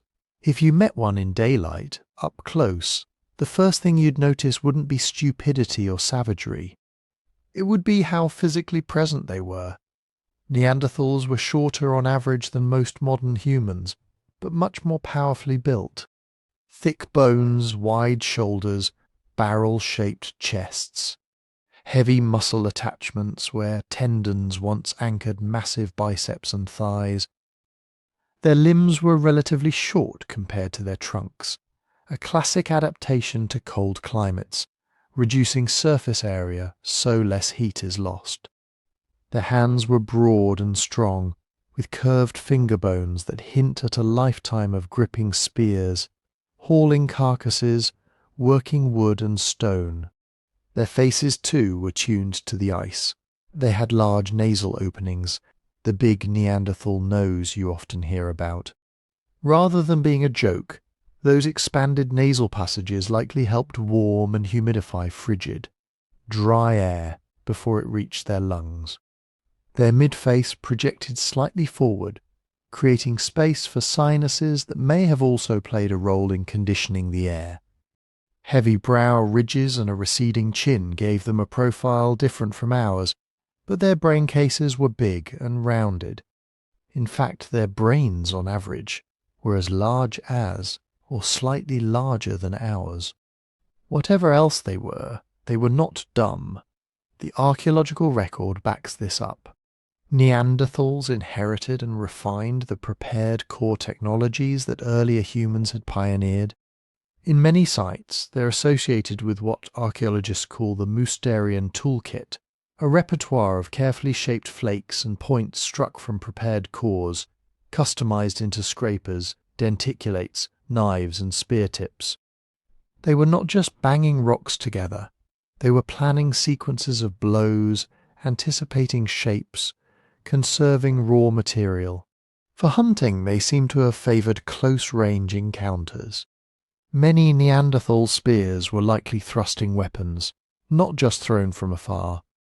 Their skeletons carry trauma patterns, healed fractures, impact injuries that look eerily similar to those of modern rodeo riders and big game hunters. That suggests they got right up into the danger zone with large animals. And the animals they took on were serious. At Neanderthal sites we find the butchered remains of mammoths, woolly rhinoceroses, bison, aurochs, giant deer.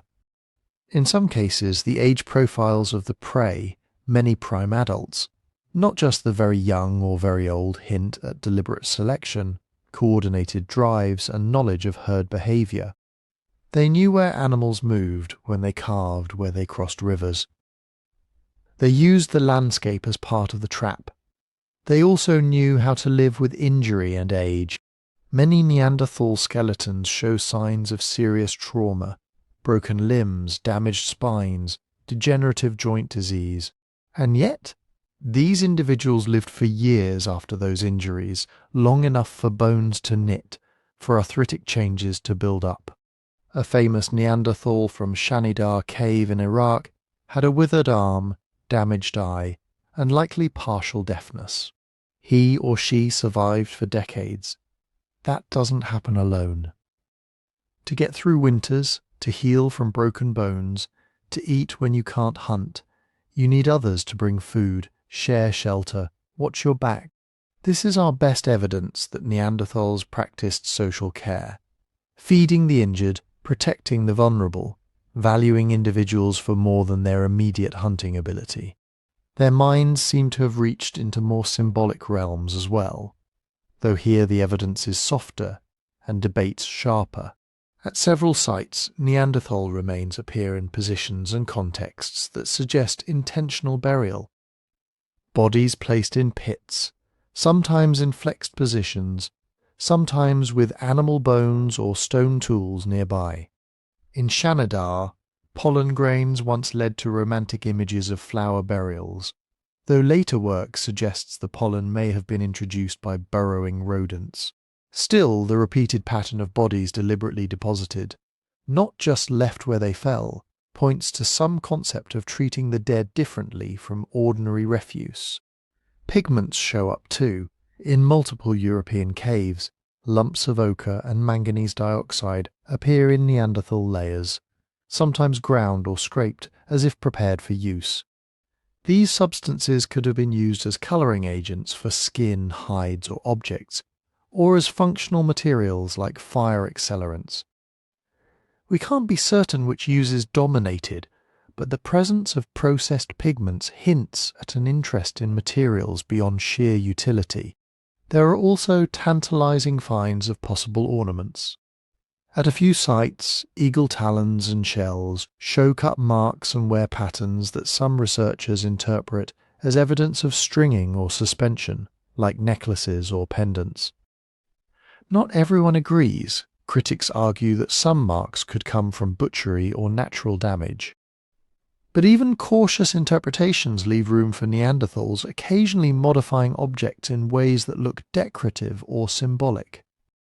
More recently in Spain, arrangements of broken stalagmites deep in a cave, far from natural light, have been dated to a time when only Neanderthals lived in the region. Some see these circular structures as the earliest known examples of constructed ritual spaces. Others are more skeptical, pointing to uncertainties in dates and interpretation. As with many things Neanderthal, the line between practical and symbolic is blurred and argued over.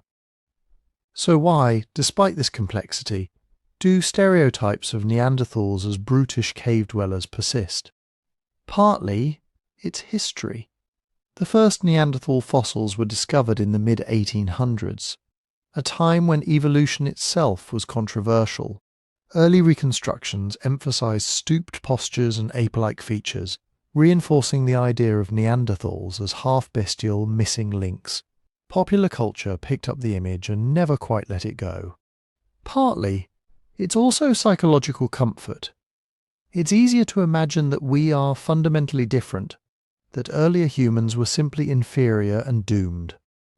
The idea that a parallel species was our cognitive equal in many ways, and still vanished, is unsettling. But the evidence keeps pulling in the same direction. Neanderthals were highly capable cold-weather humans, with advanced tools, complex hunting strategies, social bonds strong enough to care for the weak, and at least occasional forays into the symbolic. They were not our cartoon ancestors, they were our cousins. For tens of thousands of years they thrived across Europe and Western Asia. Then, relatively late in their story, another kind of human began to appear more frequently in their southern and eastern borderlands. Anatomically modern Homo sapiens coming out of Africa. For a time, these two kinds of humans shared the same landscapes. In parts of the Middle East and Europe, their occupation layers overlap or alternate. Stone tools from Neanderthal groups and from early modern humans sometimes lie only centimetres apart in the archaeological record, separated by nothing more than a thin band of sediment and a few hundred years. This period of overlap, roughly from about 60,000 to 40,000 years ago in many regions, would become one of the most consequential encounters in our history. Not a single dramatic meeting, but a long, complicated mosaic of contact, competition for game and shelter, possible cultural exchange, occasional violence, and crucially interbreeding. Modern DNA still carries fragments of Neanderthal genomes, quiet reminders that they are not just a species we replaced, but a lineage we absorbed. Before we follow that encounter in detail, though, we have to visit the other branch of that middle Pleistocene cloud. East of the mountains, in caves and high plateaus, a different group of humans was leaving ghostly traces in teeth and bone fragments, and in the genes of living people, the Denisovans. If Neanderthals are the Ice Age cousins we can always picture, Denisovans are more like a rumour the genome refuses to let us forget. For most of the 20th century, no one knew they existed. There was no Denisovan man in textbooks, no museum skeleton arranged under glass. There was just a cave in the Altai Mountains of Siberia called Denisova, after a local hermit who once lived there. Inside that cave, archaeologists found the usual Pleistocene mix: stone tools, animal bones, bits of charcoal. And among the debris, a single small fragment of finger bone from a young girl, and a few isolated teeth. The bones themselves didn't shout anything dramatic. To the naked eye, they were just humanish, not clearly Neanderthal, not clearly modern. In another era they might have been catalogued, labelled as archaic Homo, and left at that. But the timing of their discovery coincided with another revolution, the rise of ancient DNA. By carefully grinding a bit of that finger bone to powder, extracting and sequencing the fragile strands of genetic material still trapped inside, researchers could do something no anatomist with a measuring tape ever could. They could compare that genome letter by letter to Neanderthals and to modern humans. The result was startling. The DNA from Denisova Cave did not match known Neanderthal sequences, and it did not match ours. It was similar, close enough to show a shared ancestry deep in time, but distinct enough to represent a separate branch of humanity. A sister group to Neanderthals, splitting off hundreds of thousands of years ago, and then going its own way in the vastness of Asia. From one child's fingertip, an entire population stepped out of the dark. Ancient DNA lets us see relationships that bones alone can hide. Skeletal features can converge or overlap. A robust jaw here, a thick brow ridge there. Those traits can appear in different lineages for similar functional reasons. But genomes record a different story. Generations of descent, episodes of isolation, pulses of interbreeding. When scientists took that Denisovan genome and compared it to living people, the ghost became even more solid. Modern populations in parts of Asia and Oceania carried unmistakable Denisovan signatures. People in Papua New Guinea, Australia, the Philippines, some groups in East and Southeast Asia, between a few percent, and in some cases even more of their DNA traced back not to Neanderthals, not to African Homo sapiens, but to this third branch. And some of those inherited fragments weren't random junk. One of the clearest Denisovan gifts lies high on the Tibetan plateau. There many people carry a genetic variant that helps their blood handle low oxygen environments without thickening dangerously. That variant closely matches the Denisovan sequence, suggesting that ancient interbreeding passed on a ready-made adaptation for life in thin air. In other regions, different Denisovan segments appear to touch immune responses, metabolism, perhaps skin and hair. Each fragment is like a little time capsule, a record of past encounters where two kinds of humans met, had children, and left descendants who still walk the earth. But Denisovans themselves remain frustratingly blurry. Aside from that handful of bones and teeth, some in Siberia, a fragment in Tibet, a possible trace elsewhere, the fossil record is thin. We don't yet have a complete Denisovan skull, no full skeleton to hang muscles and faces on. Artists' reconstructions are mostly educated guesses, guided by genetics that hint at complexion or build, but not certainty. In that gap between DNA and bone, other shadows appear. As genetic data from living humans has accumulated, researchers have found hints of additional unknown contributors, lineages that don't match Neanderthals, don't match Denisovans, and don't align neatly with any fossils we've found so far. These are the so-called ghost populations, In Africa, some groups carry stretches of DNA that look as if they came from deeply divergent human relatives, perhaps branching from our line long before Neanderthals or Denisovans did. In parts of Asia, some archaic-looking segments don't quite fit either known branch. The simplest explanation is that there were other populations out there, other experiments in the human mould that occasionally met and mixed with our ancestors. We infer them the way you might infer hidden tributaries in a river system, by the way the currents swirl, by sediments that don't match anything upstream. The genomes of living people contain patterns of variation that are hard to explain unless you assume contact with another now vanished group. But here the story must be told softly and with care. Ancient DNA work is difficult, easily contaminated, and always working with tiny samples. A single bone from a single cave, however well sequenced, cannot stand in for an entire species spread across half a continent.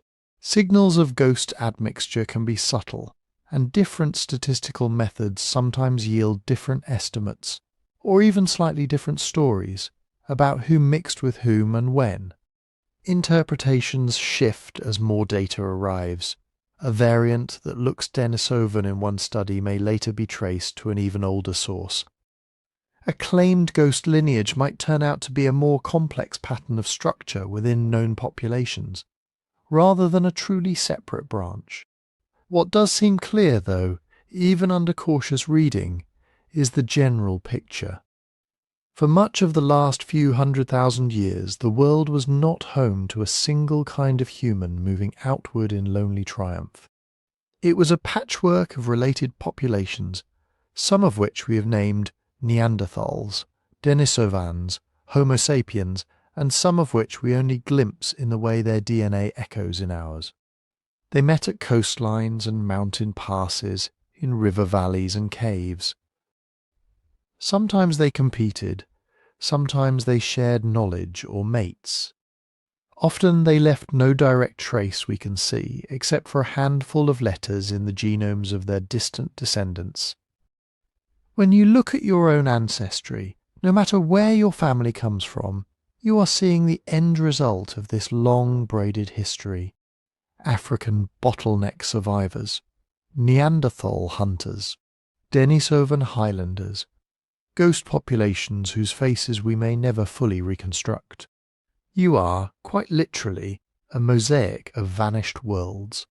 And while those worlds were still occupied, while Denisovans navigated Asian archipelagos and Neanderthals tracked mammoth herds across frozen plains, another lineage, our own Homo sapiens branch in Africa, was undergoing its final refinements.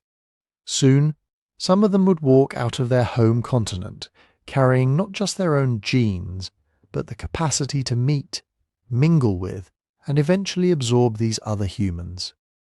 That part of the story begins with a small group on an African shoreline, looking across a narrow strip of water toward a new world. When we talk about Homo sapiens appearing, it's tempting to imagine a single birth moment. One day, no sapiens. The next day, a baby is born who is suddenly us. Reality was slower, blurrier, and more regional than that. For hundreds of thousands of years in Africa, populations were shifting, splitting, and reconnecting. Faces, bodies, and brains were gradually drifting toward what we'd recognize in the mirror today. Not along one clean line, but through a web of groups spread across a vast continent, each one carrying slightly different combinations of traits. Anatomically, early Homo sapiens skulls show a mix. You start to see a higher, more rounded brain case instead of the long, low vault of Neanderthals and earlier humans. Brow ridges become less massive, breaking into thinner arches rather than a solid bar. The face tucks in a bit under the skull instead of jutting forward. The chin, a real projecting chin, is one of the most distinctive features, though even that appears in stages and with lots of variation. The body shifts too. Bones become a bit slimmer and more lightly built compared to the heavy frames of Neanderthals. Limbs lengthen in ways that fit a warm climate runner's body, long legs, relatively narrow pelvis, a build good for covering distance in bursts and in long, steady walks. But those modern features don't arrive everywhere at once. Some fossils in East Africa, in places like Omo and Hato, show quite modern-looking skulls more than 150,000 years ago. Others, such as remains from North and Southern Africa, preserve more archaic traits for a long time. Bigger brow ridges, thicker skull bones, shapes that look transitional. Instead of one birthplace, the evidence points to a patchwork origin within Africa. Different regions, east, north, south, maybe central forest refuges, hosted populations that were partly isolated, then periodically reconnected by migration. Genes, faces, and ideas flowed along these routes.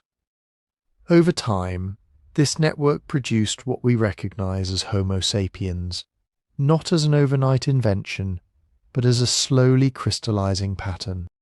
The archaeological record tells a similar story of gradual emergence.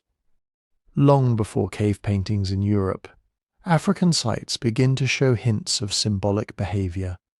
Pieces of ochre, iron-rich mineral that makes a red pigment, start showing up in quantities that suggest deliberate use.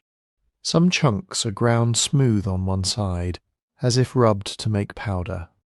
Others, from places like Blombo's Cave in South Africa, carry cross-hatched lines that look like deliberate engravings, not random scratches. What those markings meant, no one can say. They might have been simple doodles, personal tokens, clan symbols, or something entirely different. But the act itself, taking a plain piece of stone and inscribing a pattern that stands for something in the mind, is one of the quiet thresholds of modern thought.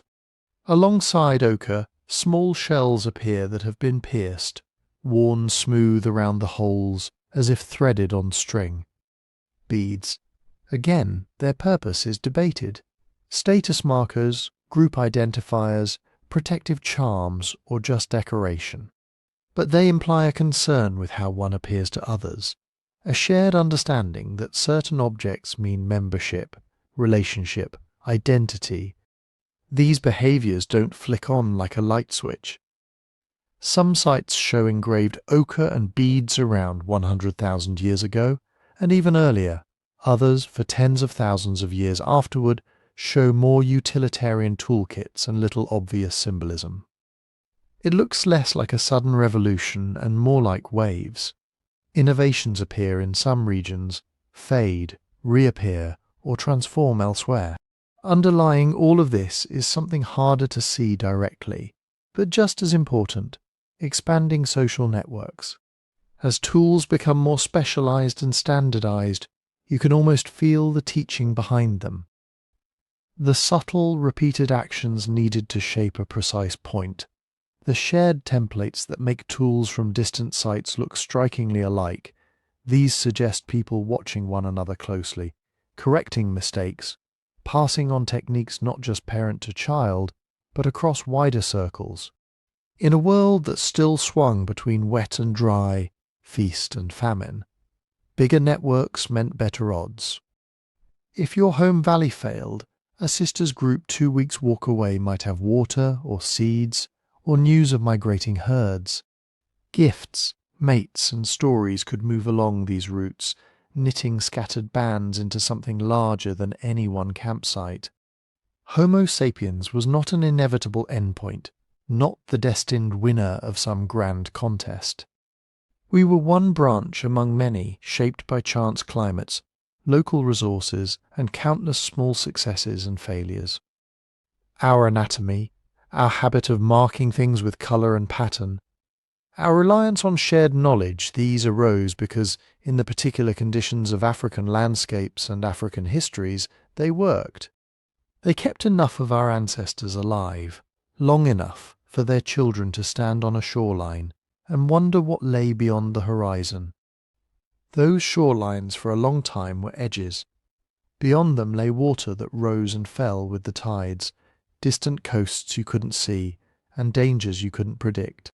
But for people whose ancestors had already crossed savannas, mountains, and deserts, An edge is also a question. At some point between about 60,000 and 70,000 years ago, give or take, because the dates keep shifting as new caves and new sediments are studied, a few of those African groups stopped treating that question as purely hypothetical. They followed coastlines out of northeastern Africa, skirting the Red Sea, and moved into what we now call the Arabian Peninsula.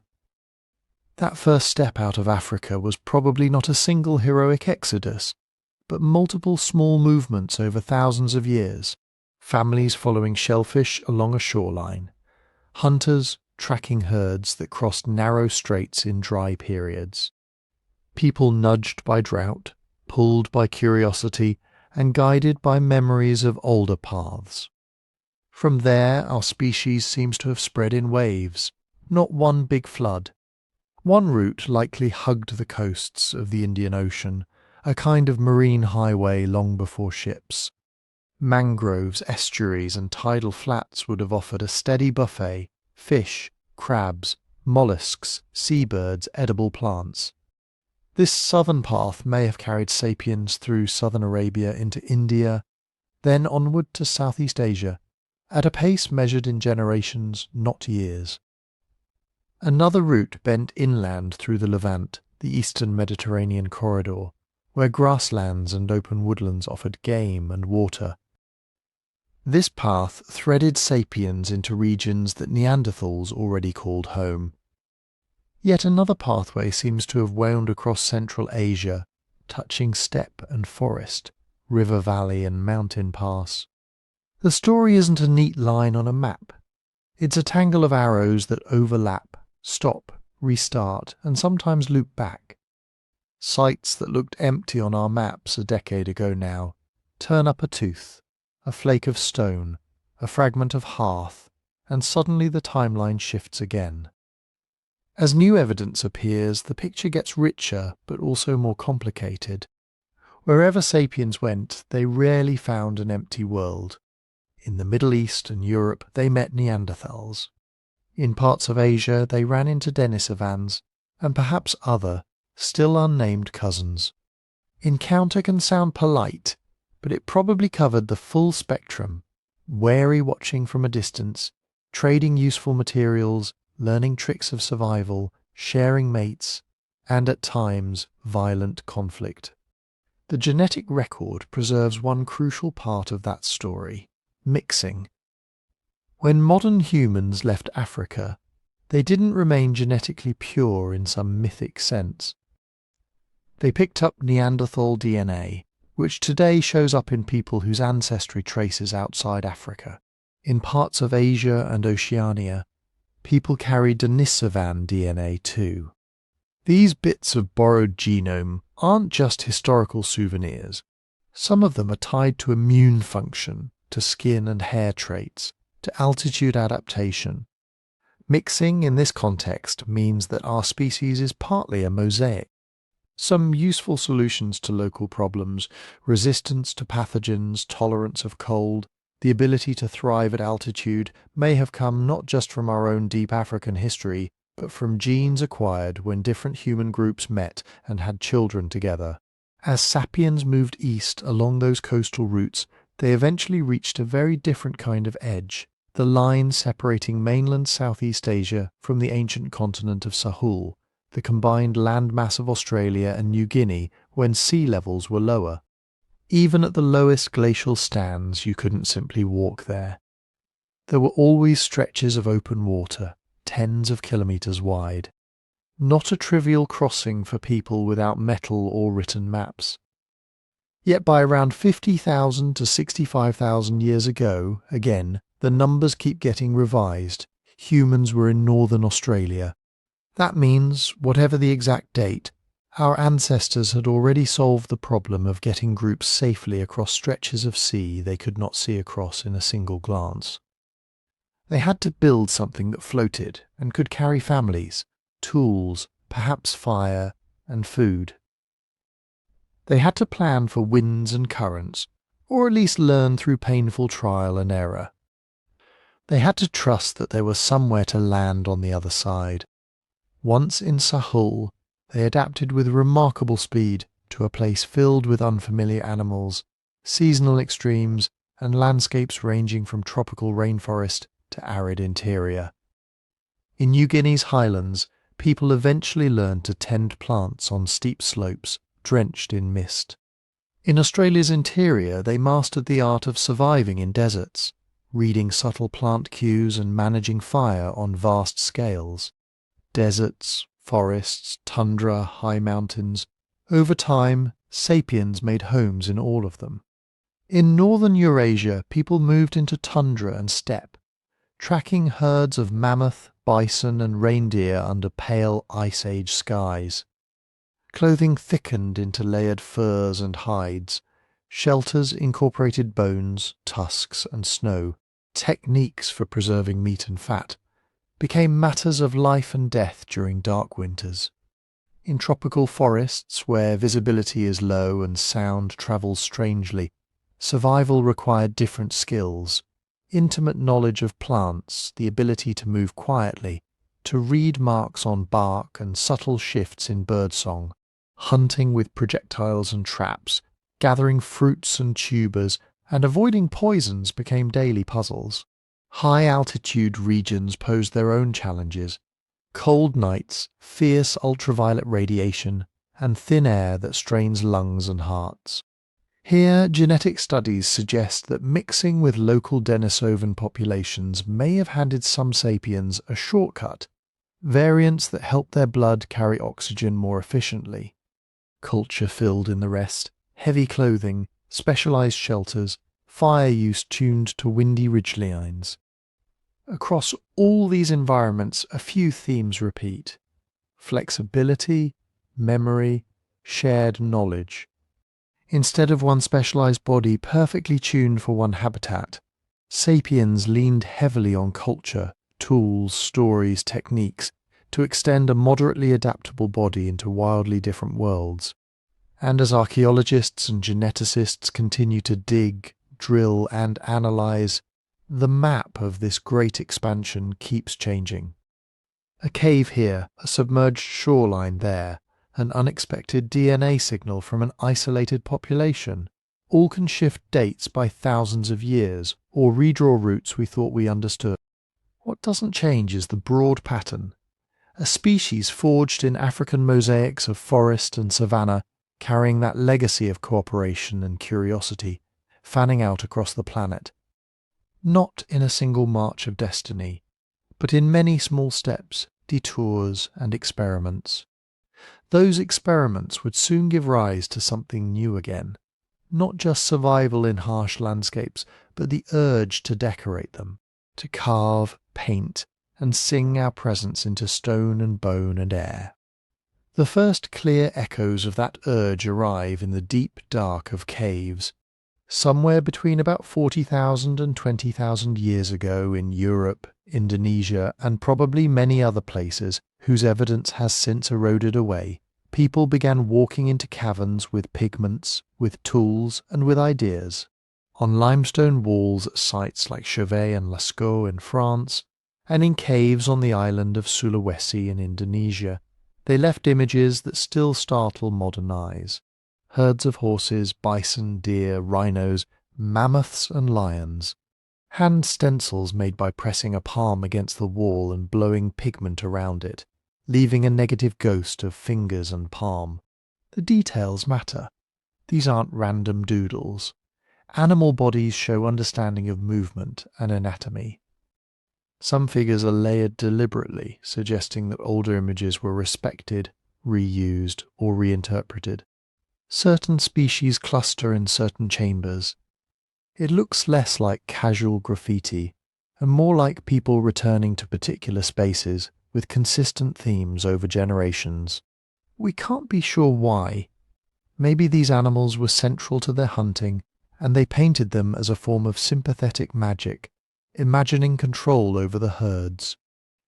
Maybe the caves were places for teaching, where elders traced outlines and children learned to see what mattered in the world outside. Maybe they were shrines or theatres for storytelling, or all of those at once.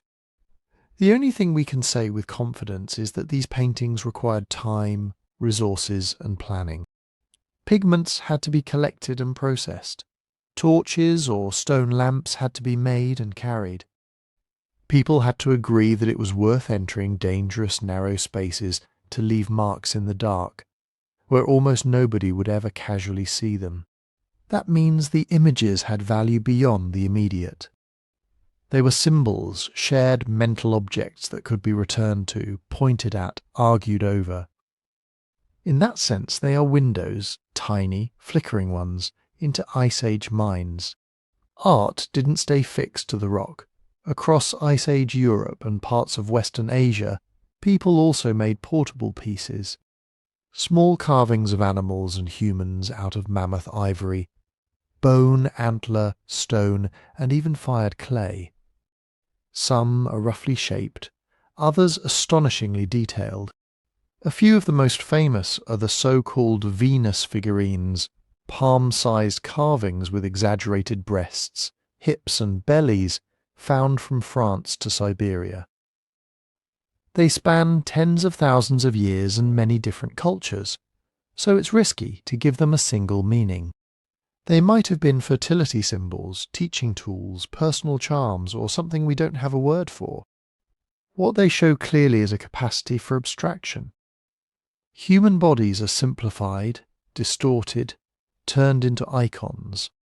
Someone looked at a living person and then made choices about what to emphasize, what to leave out. That's not just hand skill, it's the kind of symbolic thinking that underlies everything from fashion to religious iconography to written language.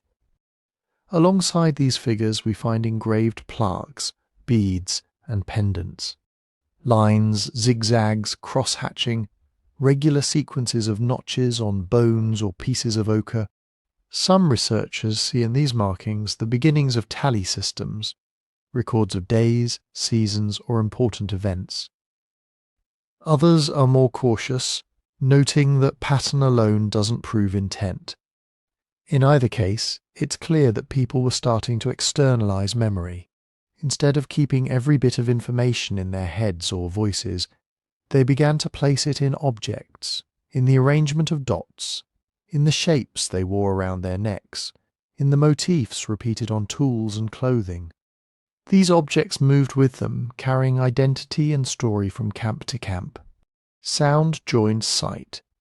In caves like Hohlefels and Geisenklosterle in Germany, archaeologists have found delicate flutes carved from bird bone and mammoth ivory, dated to more than 35,000 years ago. The finger holes are spaced in ways that suggest intentional tuning, not random perforation. We don't know the melodies that flowed through those instruments, but we can imagine some of the roles they might have played. Music can synchronize bodies. When people sing or drum together, heart rates and breathing patterns line up.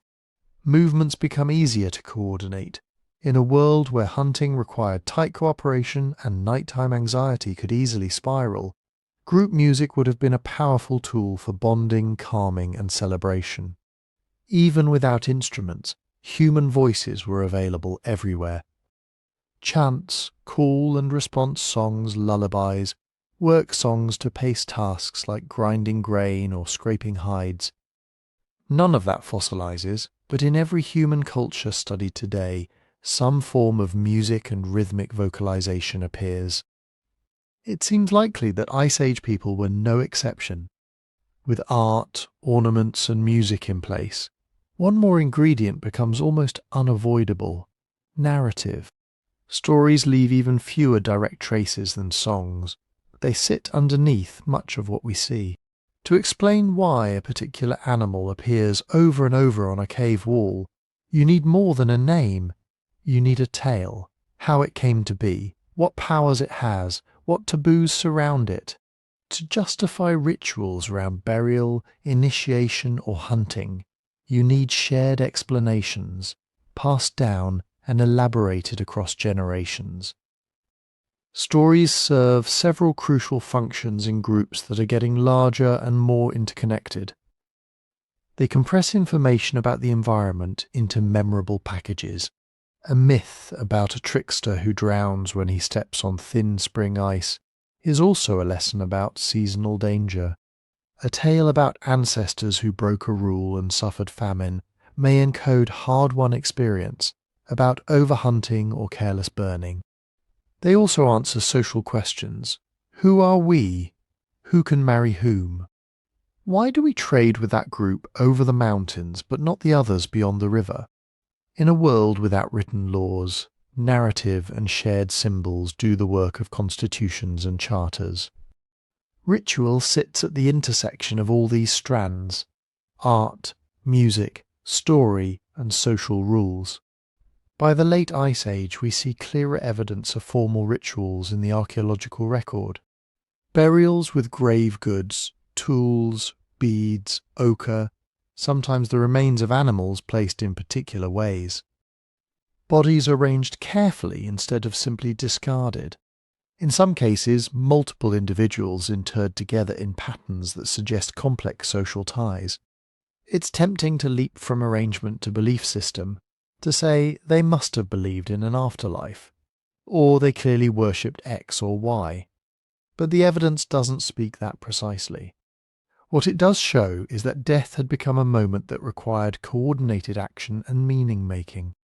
People gathered, they did particular things with bodies and objects, and those things probably felt necessary even if no one could have explained them in abstract terms.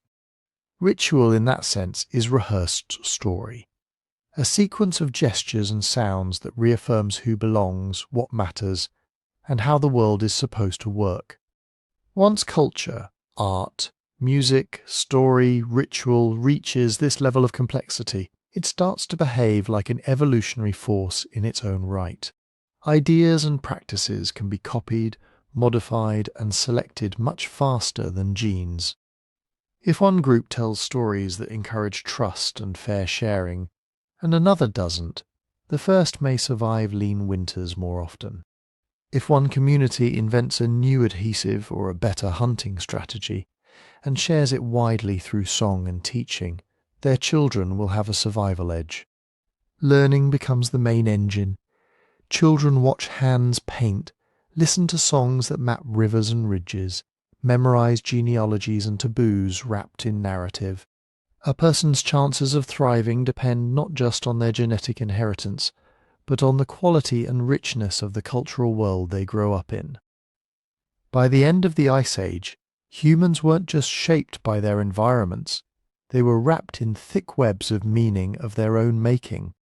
Every tool had a style, every camp had its stories. Every journey traced not only a path across land, but a path through shared songs and symbols. Those webs would soon be stretched across new frameworks, seasonal rounds of planting and harvest, permanent villages, dense networks of trade. But their threads were spun in those older nights, under flickering firelight, where people painted on stone, hollowed bone into flutes, and spoke their ancestors and animals into story. While all of this was unfolding across Africa, Eurasia, and island Southeast Asia, another chapter of the human story was quietly setting up. Far from the painted caves of France or the flutes of Germany, a whole double continent waited on the other side of the world. No people, no stone tools, no campfires, just ice sheets, forests, grasslands, and animals that had never seen a human. Mammoths and mastodons, giant ground sloths, saber-toothed cats, camels, ancient horses. At some point near the end of the Ice Age, humans arrived.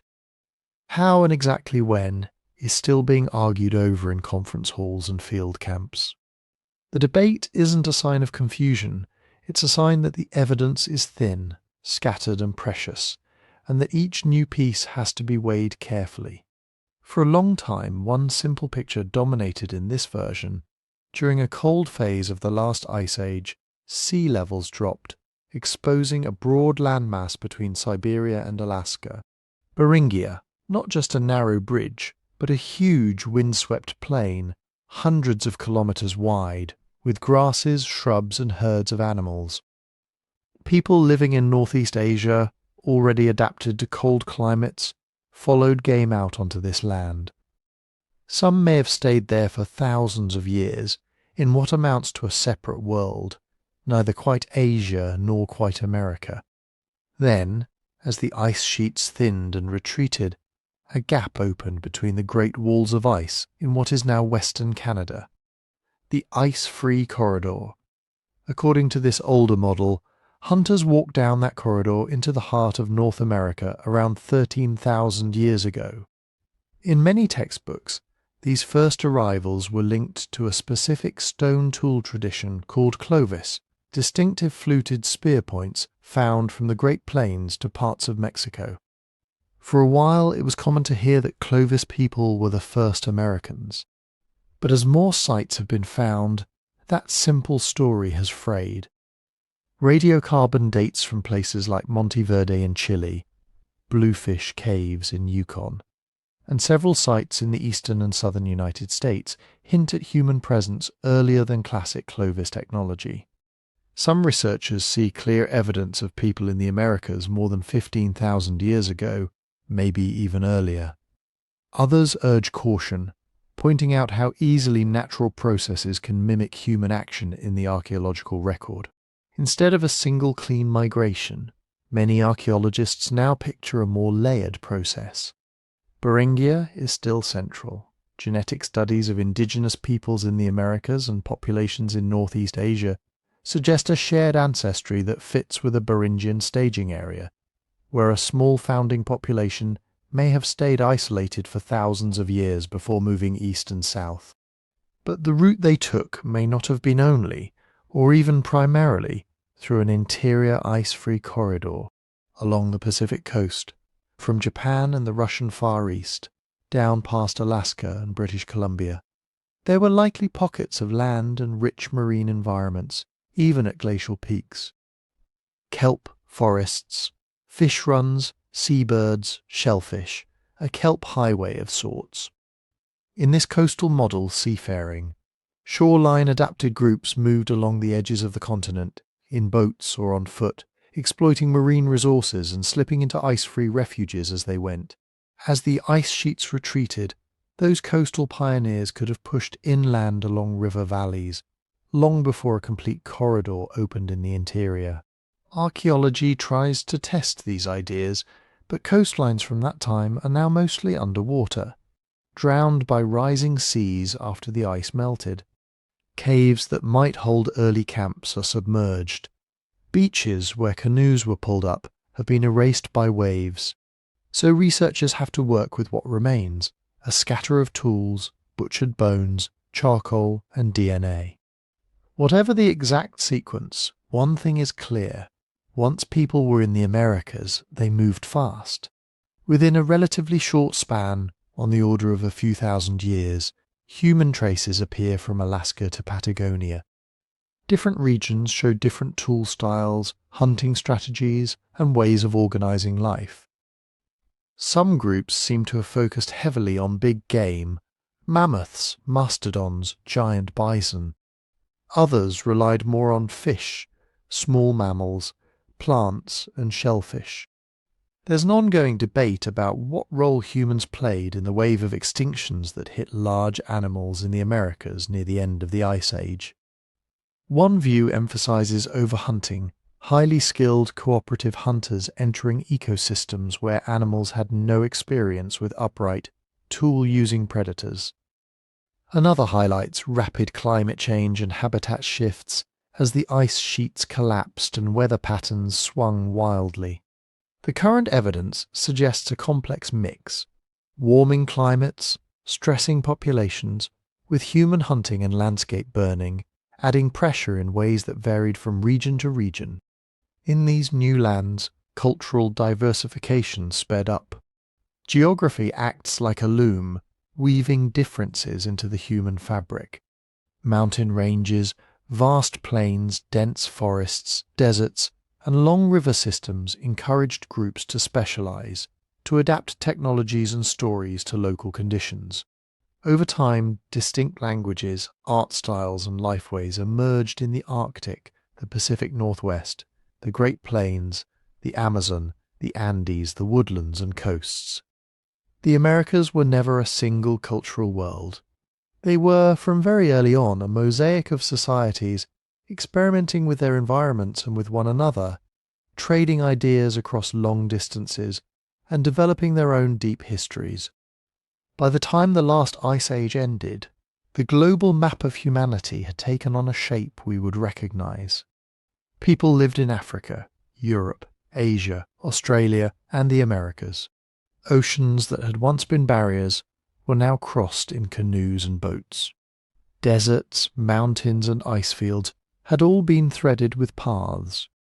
Different regions held different stories about origins, animals, and ancestors, but all of them were variations on the same ancient theme, small bands of Homo sapiens, carrying the legacy of that old bottleneck, using language, cooperation, and imagination to make a home in every corner of the earth they could reach. Those scattered bands were about to do something equally radical, stop moving quite so much. For almost all of our existence, your ancestors lived in small mobile groups. They hunted, they gathered, they fished, they dug roots and knocked nuts from trees. They knew dozens, sometimes hundreds, of plant species and animal habits by heart. They moved when the seasons moved, following ripening berries, migrating herds, spawning fish. Then, in a few scattered places, something began to shift. Not everywhere at once, and not because people discovered farming one morning and never looked back.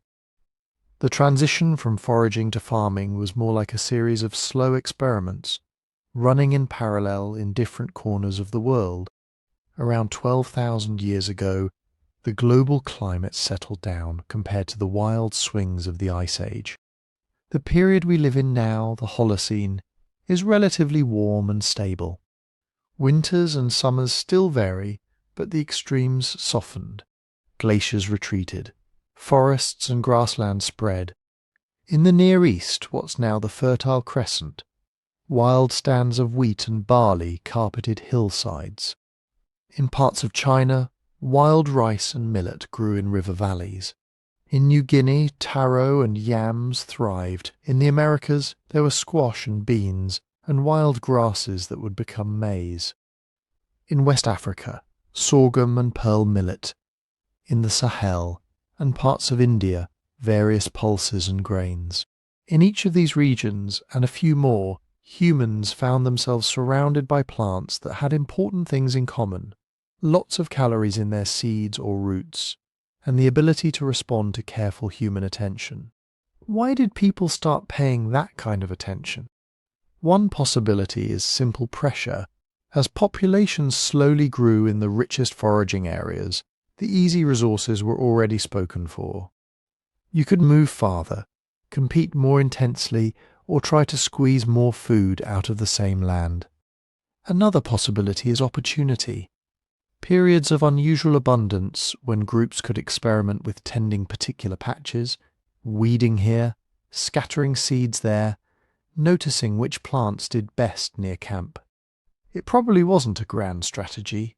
It was tinkering. Imagine a band that regularly visits a patch of wild wheat. Someone notices that the stalks with larger seeds tend to shatter less, dropping fewer grains on the ground. Those are easier to harvest. Over time, people preferentially gather those big seeded stalks, carry them home, spill some around their camp.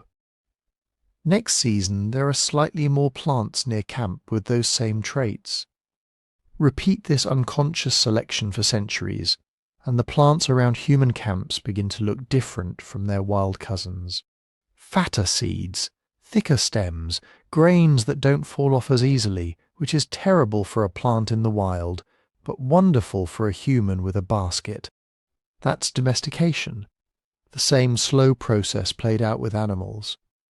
First came relationships with species that were already tolerant of humans. Dogs, descended from wolves that lingered near camps, cleaning up scraps in exchange for warning howls and hunting help. Later, in different regions, people began corralling sheep, goats, pigs, cattle. At first they may have been kept mainly as living meat stores or for ritual purposes.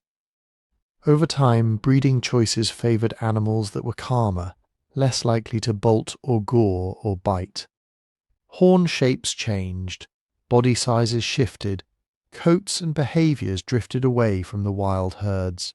None of this happened overnight. For long stretches, people were what archaeologists call broad-spectrum foragers or incipient cultivators, still hunting and gathering, but supplementing with tended plots and managed herds.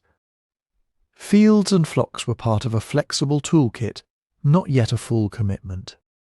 The payoffs of leaning harder into cultivation and herding could be enormous.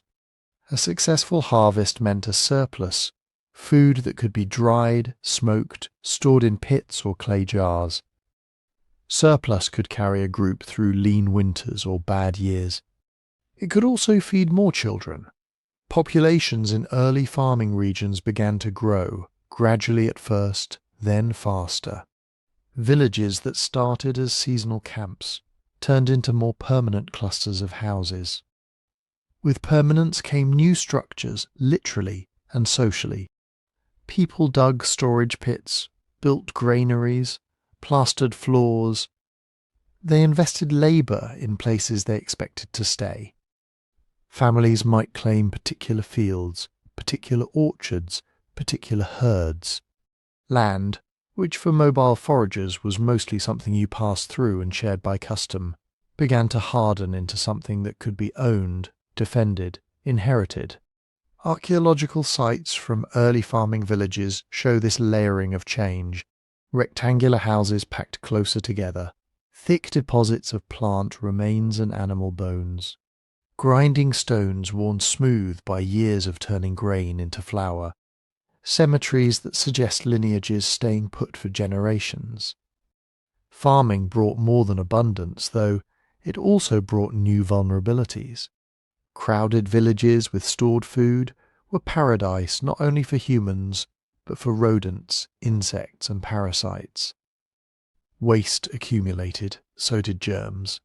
Diseases that could never sustain themselves in scattered bands of a few dozen people suddenly had the population density they needed. Measles-like and flu-like illnesses, gut infections, and later on, plagues that jumped from domesticated animals to humans, found their niche in the world of barns and granaries. Diet changed too. Instead of hundreds of plant species and a wide variety of proteins, many farmers came to rely heavily on just a few staple crops. Skeletons from early agricultural communities often show signs of nutritional stress, shorter average height, more tooth decay, evidence of anemia and repetitive labour injuries, especially in spines and knees. Inequality also found fertile ground. Surplus can be stored. What can be stored can be controlled. Some households amassed more grain, more animals, more land. Stored wealth could support specialists, leaders, ritual experts, craftspeople who didn't farm full-time. It could also create debts, obligations, and hierarchies. Over generations, small differences in harvest and herd size could solidify into class divisions. In some regions, these farming villages grew into towns, then into the earliest cities with temples, walls, and bureaucracies. In others, agriculture remained mixed with foraging, a patchwork of fields and wild lands, farmers and hunter-gatherers trading with one another. And it's important to remember, not everyone chose this path. Many societies around the world remained foragers, or fishers, or pastoral nomads, long after their neighbours settled into fields. Some did so because their environments favoured mobility, Arctic tundra, deep rainforest, high desert. Others simply preferred the flexibility and resilience of a foraging life. Historical and ethnographic records show that foragers could live very well, with rich knowledge, varied diets, and intricate social systems, often coexisting and trading with nearby farmers for thousands of years. The shift from foraging to farming wasn't a single revolution then, but a series of transitions spread across continents and millennia. It created new possibilities, villages, surplus, specialization, eventually cities and writing and states. It also created new burdens, harder work for many, new diseases, sharper inequalities. From the perspective of deep time, it was another evolutionary gamble, not in our genes this time, but in our way of life. A bet that rooting ourselves to particular places, and rooting certain plants and animals to us, would be worth the cost. The next part of the story follows that bet as it scales up from mud brick villages and grain bins to empires, roads, and the tangled, restless world we inherit. From those first clustered villages, the logic of farming kept unfolding. Once you can grow more food than your own household needs, you can support people who don't farm at all. A few become full-time potters or metalworkers or priests or soldiers. Others keep track of who owes what to whom, grain tallies scratched into clay, pebbles counted into jars, marks turning into numbers, numbers turning into writing. As fields spread and harvests grew, some settlements swelled beyond the scale of a village. Thousands of people sharing wells, walls, markets, shrines. The first cities are just villages turned up to a new intensity. More storage, more specialization, more hierarchy. And crucially, more connections, because once some places are really good at growing grain, and others are really good at making tools or weaving cloth or mining metal, trade routes begin to stretch out. First a day's walk, then many days, then caravans and riverboats, hugging coasts and cutting across deserts, carrying obsidian and shells and spices and stories. This created something the planet had never seen before. Vast networks of human communities, linked by ships and roads and memories, moving goods and ideas across continents. Empires rose out of these networks, not all at once, and not everywhere, but as a pattern that appears again and again. A powerful centre, taxes and tribute flowing in, laws and armies flowing out. If you zoom out far enough, you can see the same old evolutionary game still playing, just with new pieces. Food energy concentrated into fields, people concentrated into cities, information concentrated into scripts and schools, advantage and vulnerability both amplified. Crowds bring their own pressures. In a band of 30 foragers, a disease has trouble finding new hosts. It burns out or dies with the person it infects. In a city of 10,000, or a kingdom of 1,000,000, germs have a permanent playground. Pathogens that could never establish themselves in small groups now circulate endlessly, evolving right alongside us. So the rise of dense, settled populations didn't just change culture. It altered the selection pressures acting on human bodies. Individuals with immune systems that could better handle chronic crowd diseases were more likely, on average, to survive childhood and have children of their own. Over centuries, small genetic differences that gave slightly better resistance to particular infections could become more common in populations, hammered again and again by those diseases. You can see other traces of this recent evolution if you look closely. In many farming societies that kept cattle or goats, a mutation allowing adults to digest milk sugar, lactase persistence, became more frequent. People with this trait could treat milk as an extra food group, a portable, renewable source of calories and protein. In herding cultures where milk was a staple, that small digestive quirk gave a real edge. In high mountain regions where empires and trade brought people to thin air, some populations developed genetic tweaks that helped their blood carry oxygen more efficiently. Up on the Tibetan Plateau, in parts of the Andes, in Ethiopian highlands, these altitude adaptations are unusually common. They likely arose long before, but the persistence of life at altitude, with growing populations and sustained settlement, helped lock them in. In malarial zones, especially once agriculture created standing water in irrigation ditches and paddies, mosquitoes thrived. So did malaria. Here, genes that slightly changed the shape of red blood cells, or autoimmune responses became more common because they offer some protection against severe disease. Sickle cell traits in parts of Africa and the Mediterranean, other variants in South Asia and the Pacific, are part of this pattern. None are perfect shields. Many come with costs. But in landscapes full of mosquitoes, they tilt the odds just enough. These are not guarantees, just tendencies, probabilities playing out over many lifetimes.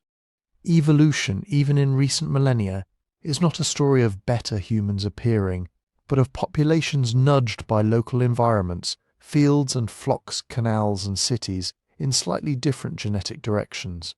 And notice the feedback loop.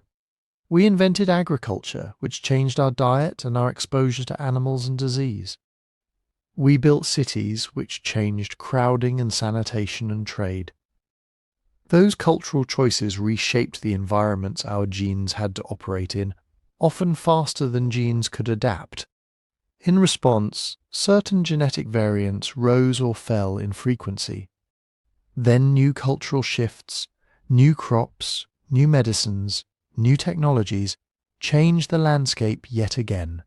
This is what biologists sometimes call gene culture coevolution. Culture bends the environment, genes try to keep up. Genes influence brains and bodies dream up new cultures. Round and round it goes, from the first stone tools to smartphones. That loop has only tightened. As you lie here now, somewhere in a modern city or a quiet town, surrounded by technologies and comforts your Ice Age ancestors could hardly imagine, your cells are still running code written across millions of years. Some of that code is very old. Some of it, like traits shaped by dairying, altitude, malaria, or city life, is comparatively recent. And none of it is finished. Evolution didn't stop when writing began, or when empires rose, or when factories and fibre optic cables appeared. It is an ongoing process, subtle and slow on the timescale of a single life, but relentless over many generations. Our cultures race ahead, transforming landscapes and lifestyles in a handful of years. Our genes follow at their own pace, adjusting, wandering, sometimes struggling to keep up. You are part of that story right now, a momentary pause in a long line of change. As we drift back from ancient genes and buried cities toward the present, keep that in mind. The history of human evolution isn't something that ended in the past. It's something you're carrying forward, breath by breath, without even noticing.